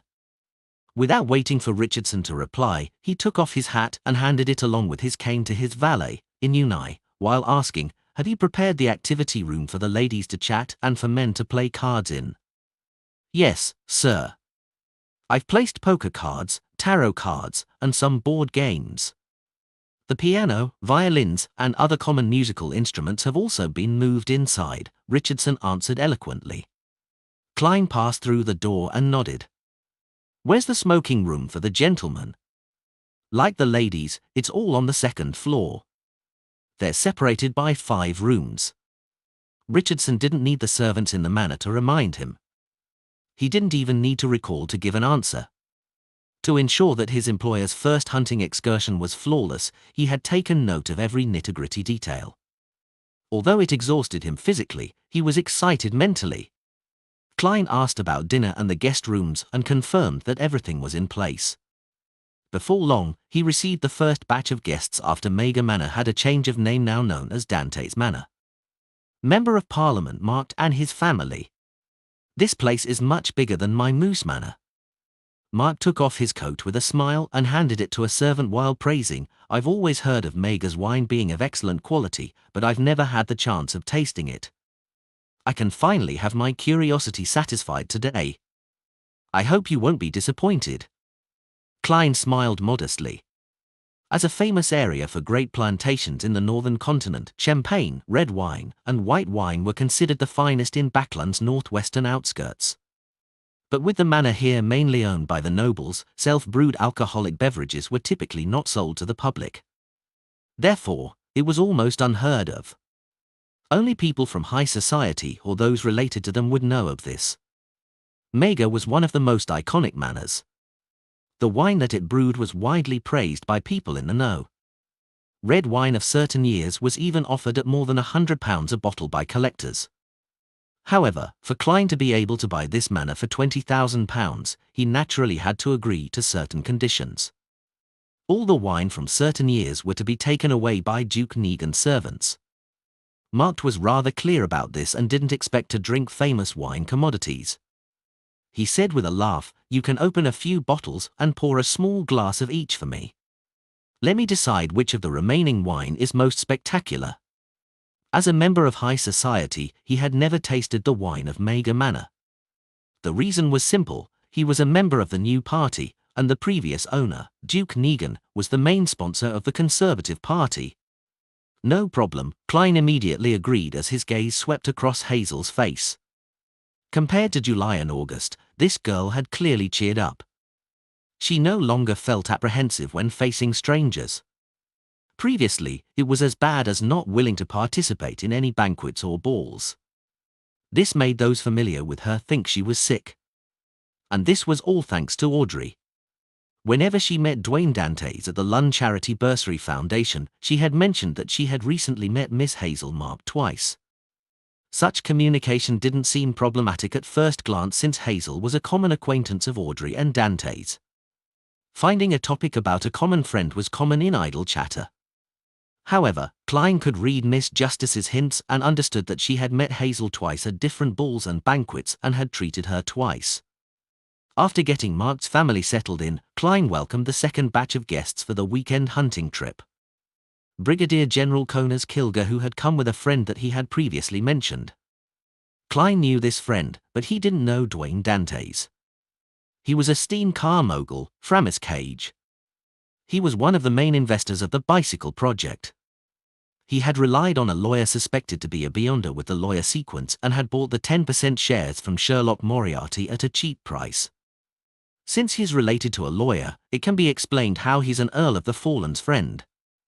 Klein went forward with a smile and hugged Brigadier General Connors and Framis Cage. "Welcome." He then stepped back and said to the portly, light blue-eyed Framis, who was a quarter-fay sack, "I heard your steam car is very famous. Why didn't you drive it over?" Before Framis could answer, the manly Connors Kilger said with a smile, "No, you don't understand him.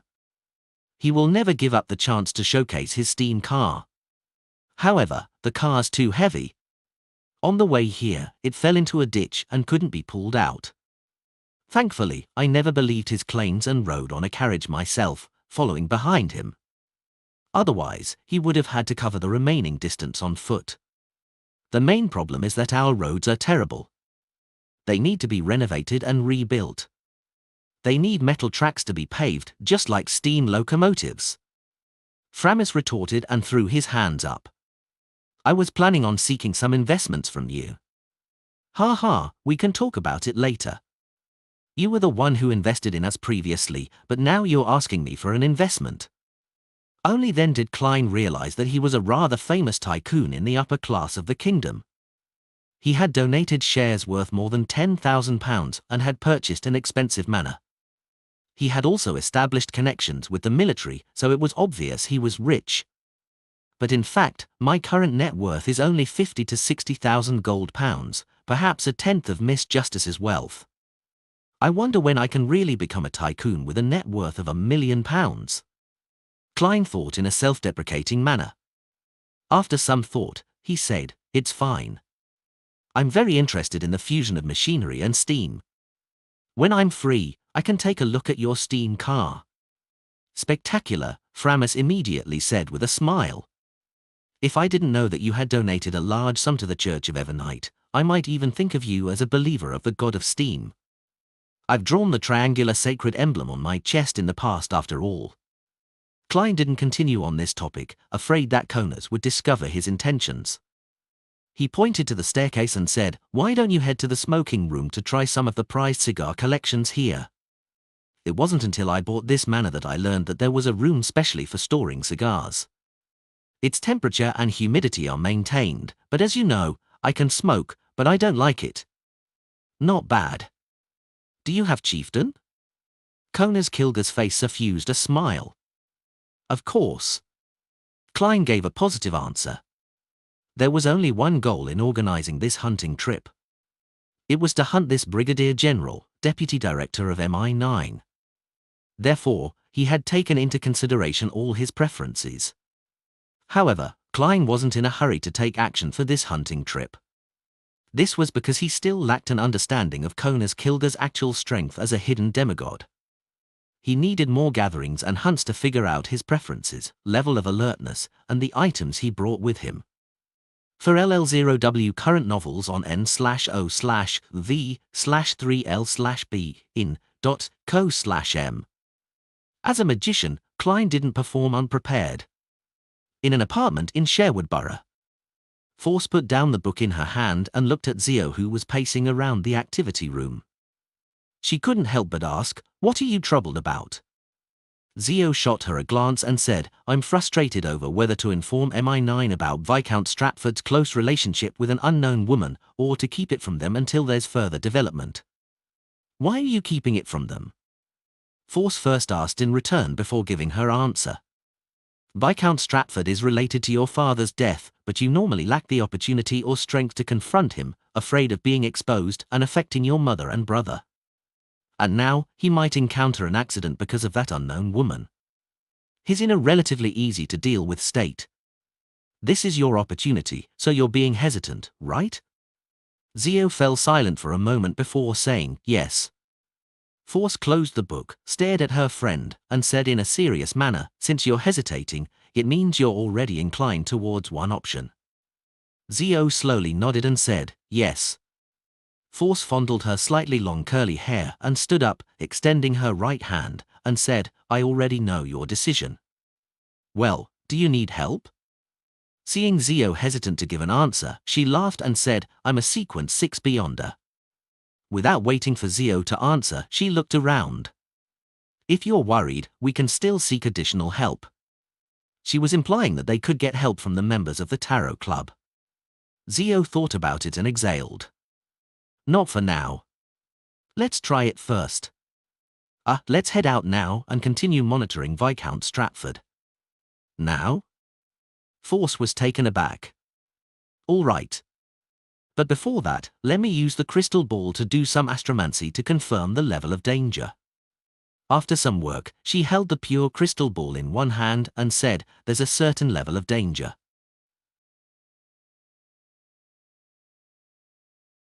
Lord of the Mysteries Chapter 10:18. Empress Borough, by the side of Viscount Stratford's mansion. Force and Zio, who were dressed in black dresses, hid in a dark corner. They stared intently at the tightly closed metal gates as they patiently waited for their target to appear. It wasn't raining tonight, so they didn't have to face harsh weather conditions.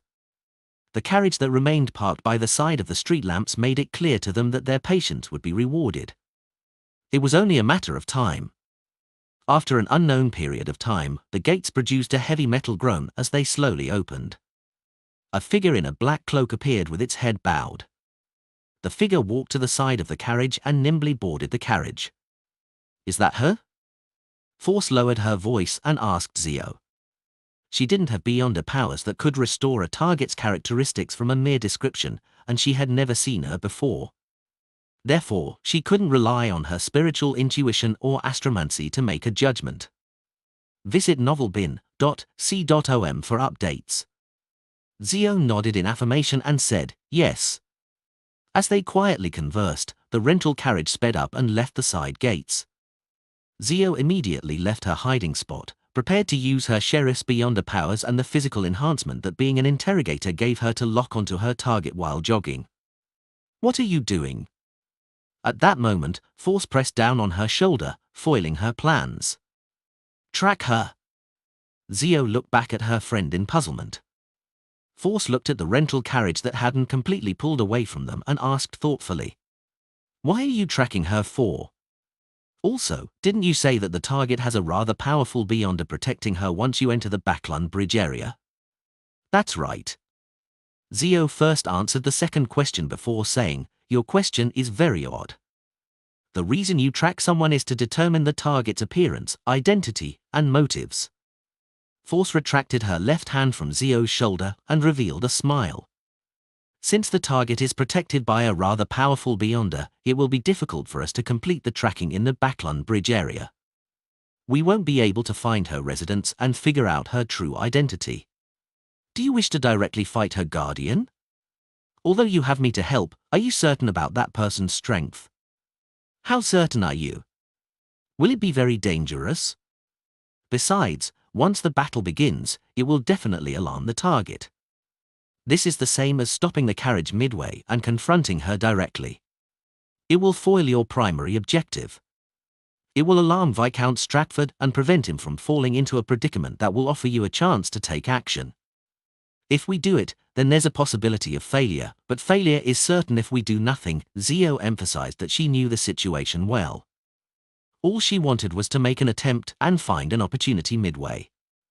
At this moment, the rental carriage had already turned into another street at the end of the road. Force watched the back of it gradually disappear as she shook her head and smiled. No, no, no. We need to change our way of thinking. We should first attempt to figure out the target's appearance. After daybreak, we can use her appearance to perform normal investigations in the Backlund Bridge area and then obtain information from other channels. Your choice of words is very professional, Zio said in thought. Of course. I've written detective novels before. Force answered without any sense of modesty. But how do I figure out what the target looks like without alerting her? Zio raised the most critical question. Prepared, Force took out Leymano's travels and said with a smile, elementary. Using the psychological invisibility Miss Justice recorded. Although Audrey didn't encounter any situations that required her to use Leymano's travels, she had rented it thrice out of curiosity. She studied the uses and traits of the Beyonder powers recorded, and she recorded her own Beyonder powers into it. This included the rather useful psychological invisibility. As for her true identity, Zio and Force were increasingly certain of it, but they didn't directly ask or do any further investigations. That was the most basic form of respect towards other Tarot Club members. After hearing her friend's answer, Zio came to a realization and was instantly inspired. Force continued, by using the Beyonder powers on this page, you will be placed in the sensory blind spots of all surrounding creatures. They wouldn't be able to see you even if you were to jump around in front of them. That way, you can directly board the carriage and stand in front of the target, openly taking in her appearance and remember all her traits. I sometimes think that people who use psychological invisibility might end up being squashed to death by huge creatures that happen to walk past if they're unlucky. Don't make too much noise later. Don't speak to any nearby creatures, or else you will garner attention. Let psychological invisibility be dispelled automatically. Yeah. Zio nodded, then she raised another issue. How do I prevent the target from discovering the sudden opening of the carriage door while it's driving? Without waiting for Force's reply, she immediately pressed, did you record the door opening beyond a power? Guess? Force smiled as she handed Leymano's travels to her friend, telling her which pages psychological invisibility and door opening were on. With this in mind, Zio immediately ran amidst the shadows, chasing after the rental carriage. Before long, she saw her target. Her right hand immediately trembled as she made the bronze-green notebook reveal a yellowish-brown goatskin page. She slid her fingers gently, and Zio seemed to see countless rippling light appear on the surface of a deep lake spread outwards. When her vision returned to normal, she sped up and rushed to the side of the carriage. To ensure nothing went wrong, Zio didn't immediately take action. With a few wide strides, she overtook the horse. She then turned around as though she was crossing the road. However, the carriage driver didn't notice her, nor did he shout out to her or rein in the horse. After confirming the effects of psychological invisibility, she sped up and dodged the horse's galloping and came to the side of the carriage. After a brief observation, she flipped through Leymano's travels and revealed a white page covered with strange patterns and symbols. Then, she reached out her right hand and pressed it on the surface of the carriage. Her figure instantly turned transparent as she appeared inside. The woman in a black cloak was sitting diagonally opposite her as if she was in thought, staring at the glass window where Zio stood. However, she didn't notice the bounty hunter who had suddenly infiltrated. At such a close distance, even with her cloak lowered, Zio was able to see her face clearly. Furthermore, the woman wasn't as careful as she was while walking outside. Her every action appeared rather casual as the hood was only at her eyes. Instantly, her appearance was reflected in Zio's eyes, overlapping with a face that still had some male characteristics. This was a Beyonder power of a sheriff. Zio's eyes widened as she couldn't help but shout, Sherman? She could foresee that the woman who often entered Viscount Stratford's residence was rather beautiful, but she never expected the woman to be her friend, Sherman. He was once a young man. A man who wasn't considered androgynous now looked beautiful. He had the charm of a woman. At that moment, Zio couldn't help but size up Sherman. She couldn't associate her figure with the young man she used to know with each other.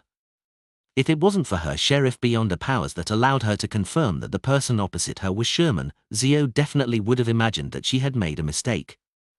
And even so, she still suspected whether the person wasn't Sherman and was instead Sherman's twin sister. Upon hearing the surprised question, Sherman realized that there was another person in the carriage at some point in time, someone familiar. Bounty hunter, Zio de Reacher. Having already changed her name to Shiamane, she was first alarmed, but the words Trissy often mentioned instinctively appeared in her mind. You cannot meet people you used to know.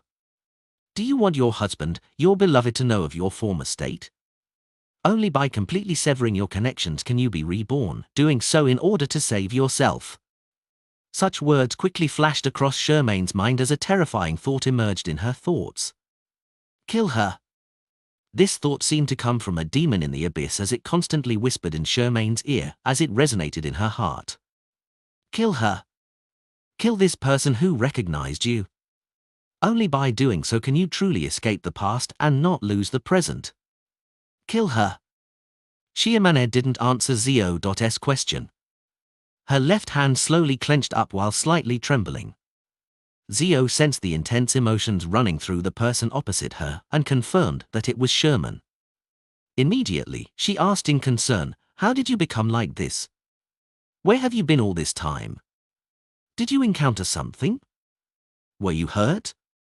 Charmaine's lips quivered as her left fist relaxed a little. She said with a sobbing tone, "I've already begun a new life. Don't disturb me again, all right? I don't want to lose everything I have now. I don't want to see people that I knew in the past." The more she spoke, the faster it became. It became obvious that it was a plea. Zio was taken aback for a few seconds before staring at Sherman. Pursing her lips, she said, "Okay." She didn't stay any longer and reached out to open the carriage window and jumped out. Shiamane silently watched this entire process and finally exhaled before she slumped into her seat like she had lost all her strength.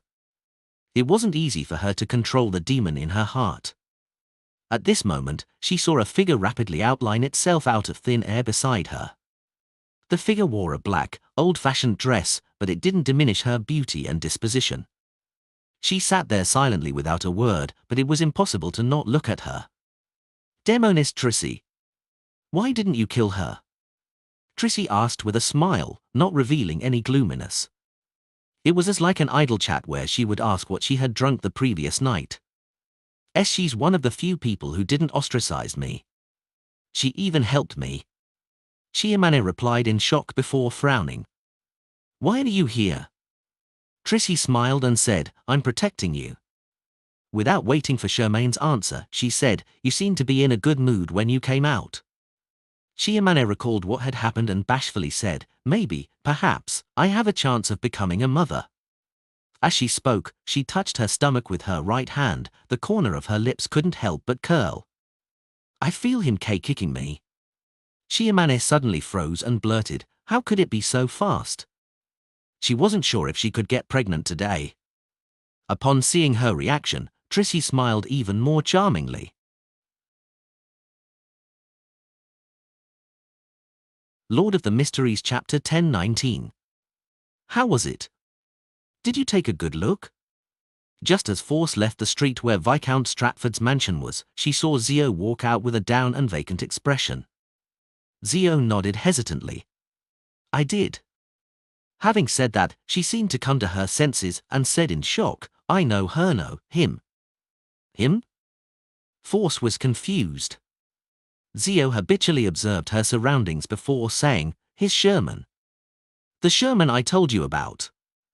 He actually became a woman. Force was stunned as she subconsciously asked, "Were you mistaken? Could she be Sherman's sister?" Zio firmly shook her head.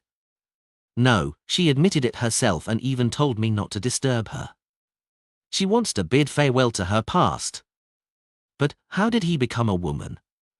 Force's eyes darted around as she suddenly recalled something. She said in thought, "It's not impossible either. There's a beyond a pathway that allows a man to become a woman at a certain stage." She recalled Miss Justice mentioning something similar during a free exchange session. "Ah? Really?" Zio's widened as she asked in disbelief. "Yes." Force had already recalled the exact conditions as she gave a rather confident answer. "This?" Zio was momentarily unable to accept it, but she couldn't find a rebuttal. All she could do was ask, "Which pathway is it?" Force replied, "Demoness." "Ah, it's the assassin pathway." "Demoness. Sherman actually became a demoness. Zio repeated to herself. Suddenly, her voice became louder. Could it be that she's being taken advantage of? No, I must warn her. Just as she said that, Zio turned around and ran with great strides in an attempt to catch up with the rental carriage again. However, she couldn't find the target after attempting to pursue it for a few blocks. Sherman and the carriage seemed to have disappeared into thin air. Zio gradually slowed down and finally stopped. She looked at the bustling streets ahead of her with a complicated expression. Behind her, Force passed through a few walls and finally caught up to her. Gone, Zio whispered. Force also cast her gaze forward and thoughtfully replied, we were discovered. Without waiting for Zio to speak, she turned around and sighed. Let's return and find another opportunity. Zio didn't take a step forward as she continued standing there. After a few seconds, she said under Force's puzzled gaze, since they discovered a problem, will they speed up their plans ahead of time? It's possible. If they don't wish for their plans to be foiled, they might attempt one final strike tonight before we're prepared. Force immediately agreed with Zio. Let's return to Viscount Stratford's place and hide in a more concealed spot. We'll continue monitoring it. Zio immediately nodded and replied without any hesitation, okay. In the dock area, inside a warehouse with plenty of goods, Shiamane was sitting on a dirty wooden crate. Her hands were crossed behind her back as her body had thin but firm spider webs coiled around her. She appeared as though she was encased in a transparent cocoon, unable to make a single sound. It's not a bad thing for you. Trissy stood in front of Shiamane with a pitch-black flame that resembled ink burning in her palm. At the very least, you can determine if he really loves you or is lying to you. Shiamane was angry and afraid. She desperately used her whimpers to express her wish, but Trissy was unmoved. She turned her flame-wielding palm around and pressed it into Sherman's stomach. The flames seemed to have intelligence as they scattered like flowing water. Following that, they penetrated her skin and flesh in an attempt to drill inside. Trissy's smooth, black hair flared up in defiance of the laws of nature. They were being pulled by invisible hands as they extended out in every direction. It stained the surrounding air with a peculiar smell. The strands of hair thickened as they scattered into distinct strands. Beneath them, dark beams of light surged, bringing about curses and words. They flowed rapidly, fusing into the pitched black flames. Upon entering Sherman's stomach, they quickly vanished. Sherman's face twitched uncontrollably, but she didn't feel any pain. It was as though it was purely on reflex. She soon calmed down as she saw Triss's figure turn faint and gradually turn transparent until it vanished. Sherman's pupils widened as she struggled again, but she was unable to break free from her restraints. She tried again and again like a flood was rising, centimeter by centimeter, inside the silent warehouse. After an unknown period of time, the door to the warehouse opened with a thud and slammed into the two sides of the wall. A figure staggered in. It was the middle-aged Viscount Stratford. He didn't wear his white wig like he always did while outside. This revealed his rather high receding hairline and rather messy black hair. The latter was stuck together as though it had been drenched by a storm and was air-dried. But in the past few hours, the clouds were thin and the crimson moon high in the sky. It hadn't rained at all. Drops of sweat dripped down Viscount Stratford's rather cut facial contours as there were countless black threads flowing beneath his skin. His body was slightly hunched, and his facial muscles were somewhat twisted. His eyes were filled with pain and concern.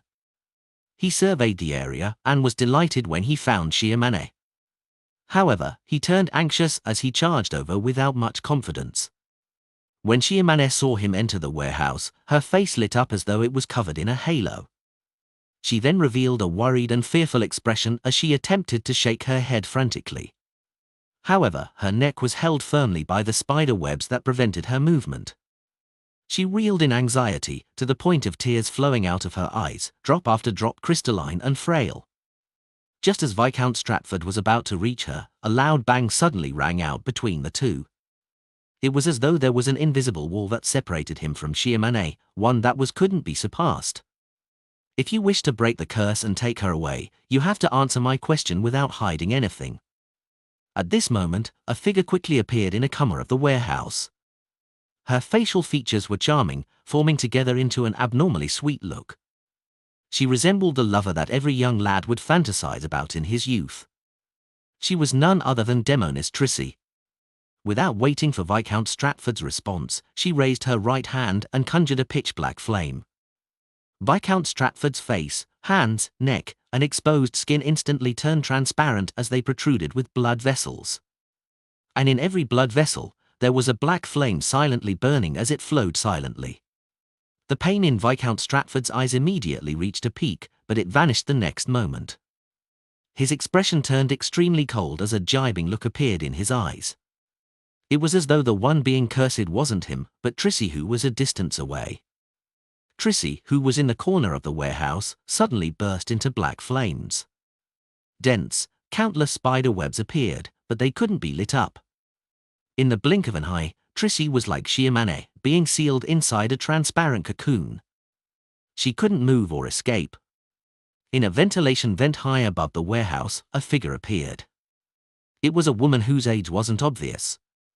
She wore a simple and sacred white robe. She had black hair, blue eyes, looking sweet and beautiful, giving off an indescribable charm. Katerina Pelle? Trissy seemed to expend all her strength before she shouted a name. At this moment, Viscount Stratford grabbed at his body, pulling out an illusory doll covered in thick black flames. He glanced at Shiamane and smiled at Trissy. When it comes to matters related to life, I would never be careless. After that fellow, Sykes, died, I knew that it would be my turn one day. Since you're hunting me, it means there are obviously others who wish to hunt you. We're very patient, afraid of scaring you away. We did nothing and waited until today. Also, your gift was pretty good. Upon hearing Viscount Stratford's words, Shiamane, who was still struggling out of habit, instantly stopped moving. Her expression turned blank. Her eyes widened, but there wasn't any focus. The look in her eyes seemed to sink deeper and deeper. Love. Trissy suddenly laughed, seemingly mocking herself. She wasn't nervous at all. Mega Manor. Night had fallen. After settling more than 20 guests and preparing the hunting trip the next day, Klein woke up not long after he fell asleep.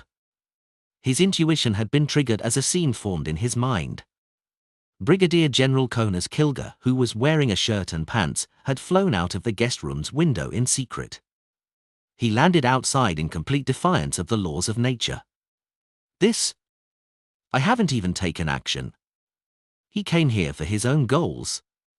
With a thought, Klein controlled a cockroach outside and turned it into his marionette. He then used its eyes to observe the surroundings. Almost at the same time, Connors Kilger appeared. After this demigod left Mega Manor, he immediately distorted the distance and quickly arrived by the bank of the Tussock River. He prepared himself to cross it. The cockroach watched quietly without any reaction. He's heading for the south bank of the Tussock River. What does he want to do? Does he have the preference of hunting in the suburbs so that he can attempt to conceal such actions? He also introduced Mega Manor to me for this reason? Klein lay in bed and seriously analyzed Connors' actions. After the Mi-9 demigod stepped onto the south bank of the Tussock River, Klein suddenly recalled a matter. Back when he escaped the underground ruins wherein Zangwill and company were, he appeared somewhere in the northwest of Backland. This was the south bank of the Tussock River, making it rather close to where Mega Manor was. Lord of the Mysteries Chapter 10-20. As his thoughts raced, Klein suddenly switched positions with his valet, Inuni, who was in the opposite room. And under a grapevine 150 meters from the manor's main building, a slowly crawling centipede suddenly stiffened before it relaxed. Almost at the same time, its body vanished from its location. Dwayne Dante in his blue and white checkered pajamas had appeared. Klein had swapped places with his marionette again. He decided to use this method to secretly tail Connors Kilger and figure out where he was going or what he was planning on doing.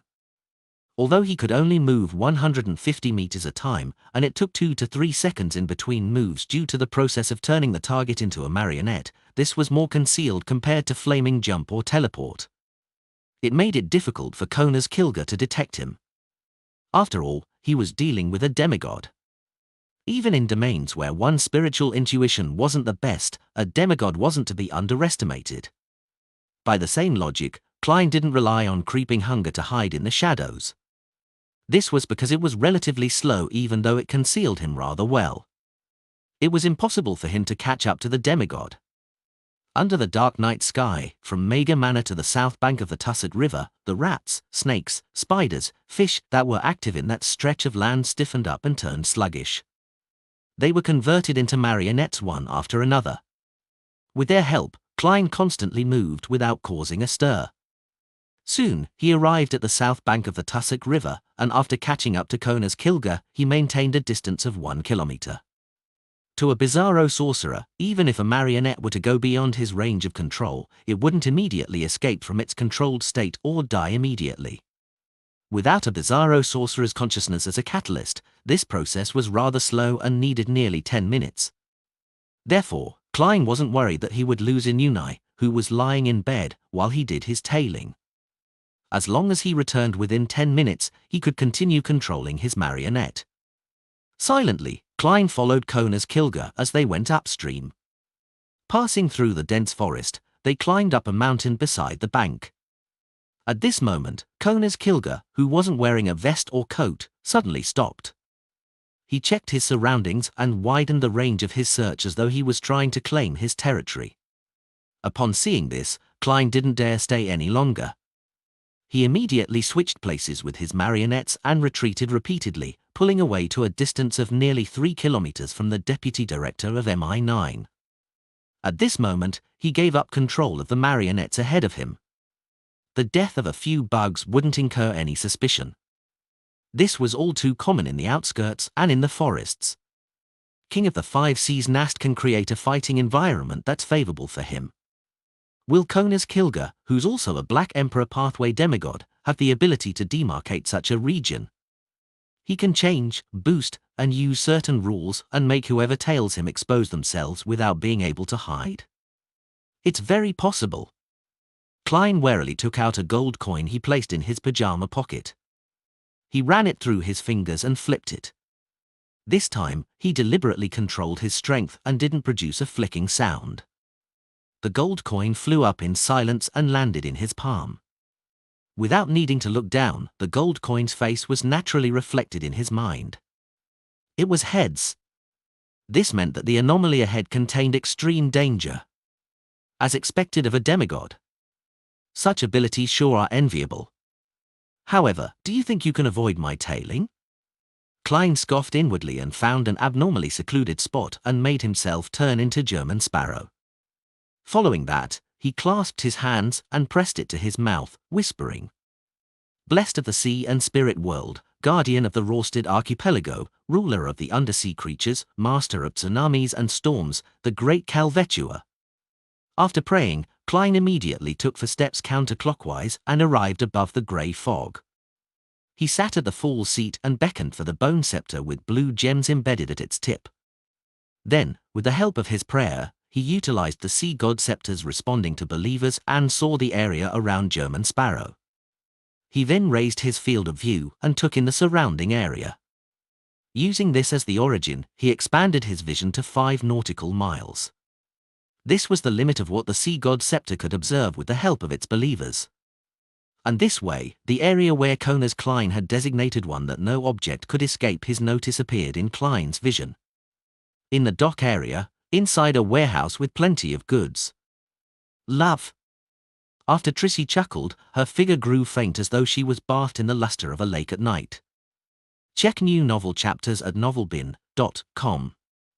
In the blink of an eye, Trissy, who had been bound tightly with layers of silk by demoness of unaging Katerina Peller, turned into an illusory mirror. It was a full-body mirror taller than a person. Aqueous light shimmered within as a ghostly halo grew out of it as though it was a door leading to another world. At that moment, it didn't reflect the scene in front of it. Instead, it outlined a room. The room was dimly lit. The bed and furniture had been diced up into countless small pieces which were scattered everywhere. Only the central region was spick and span. Trissy stood there, wearing a dark black dress. Her hair cascaded down smoothly as it fluttered in the wind, accentuating her face's abnormal fairness. She looked like a female ghost as spoken in folk tales. She wasn't actually present and was using the illusory mirror to project her figure and strength remotely. It was as though everything was real. Therefore, she wasn't flustered at all when she was being controlled and hunted.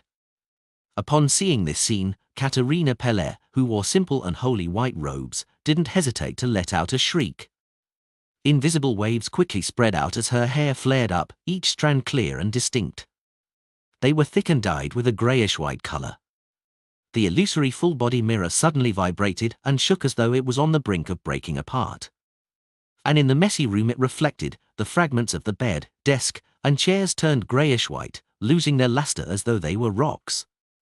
The brownish-yellow floor in front of Trissy turned into greyish-white rocks as it quickly extended towards the only human in the room like a surging tidal wave.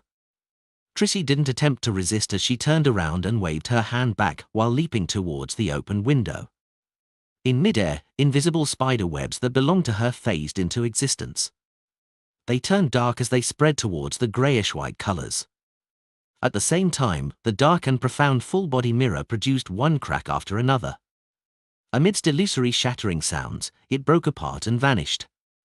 However, before the full-body mirror completely vanished, the greyish-white colors receded in a strange manner inside the petrified room, materializing into a figure. The figure wore a simple, holy white robe and had luscious raven-black hair. She looked both mature and innocent, as though she had a pair of profound and childlike blue eyes. She was demoness of unaging Katerina who had just been inside the warehouse a moment ago. Viscount Stratford could no longer see the situation inside the opposite room once the ghostly glow dissipated. He retracted his gaze and cast it onto Sheermanor. He wore a mixed look in his eyes before he recovered. Trissy really was patient. To deal with me, she actually spent months to nurture a new demoness. Viscount Stratford shook his head with a chuckle. What did she want you to gain from me? At that moment, with Trissy's connection being severed, the spider webs around Sheermanor had loosened. They were unable to bind her and restrict her freedom. This beautiful girl wore a blank expression as she replied with a vacant look in her eyes. She wanted me to know who you are truly loyal to. Without waiting for Viscount Stratford to say a word, she asked hesitantly, her eyes making it obvious that she had difficulty finding the words. How many of those promises that you made to me were real? Viscount Stratford was taken aback before he chuckled. You're probably the most silly and most naive demoness I've ever met. Sheerman's expression froze on her face as the glimmer in her eyes that she found so hard to regain faded bit by bit. Outside the warehouse, Zio and Force were hiding in the shadows, observing the silent target area. They had followed Viscount Stratford here. Their patience had paid off, as they discovered this captain of the Royal Guard secretly leaving his mansion in the dead of the night, rushing to the dock area near the Backlund Bridge. Using Zio's power as a sheriff, they followed him all the way here by keeping a huge distance between them. They had also confirmed that he had entered the warehouse in front of them. In addition, they also sensed that Viscount Stratford's condition had worsened as though he had been injured. Actually, we had the opportunity to take action while on our way here. Force looked at the warehouse's entrance and murmured. Zio replied without looking at her, but you said it yourself that you have a nagging feeling that things aren't that simple and wanted to wait. This might be the intuition of an astrologer. It might also be an act of procrastination. Force replied in a self-deprecating manner. They didn't say anything more as silence ruled once more. They continued waiting patiently. At this moment, a pitch-black flame was ignited on the rammed earth in front of them. The strange flames rapidly dispersed and kept close to the ground as it swept away. It then outlined a row of Loney's text. This is the chance you've been longing for. Zio's and Force pupils dilated at the same time. Then, they looked at each other, at a loss for words. After a few seconds, Force finally couldn't help but ask, "What do we do?"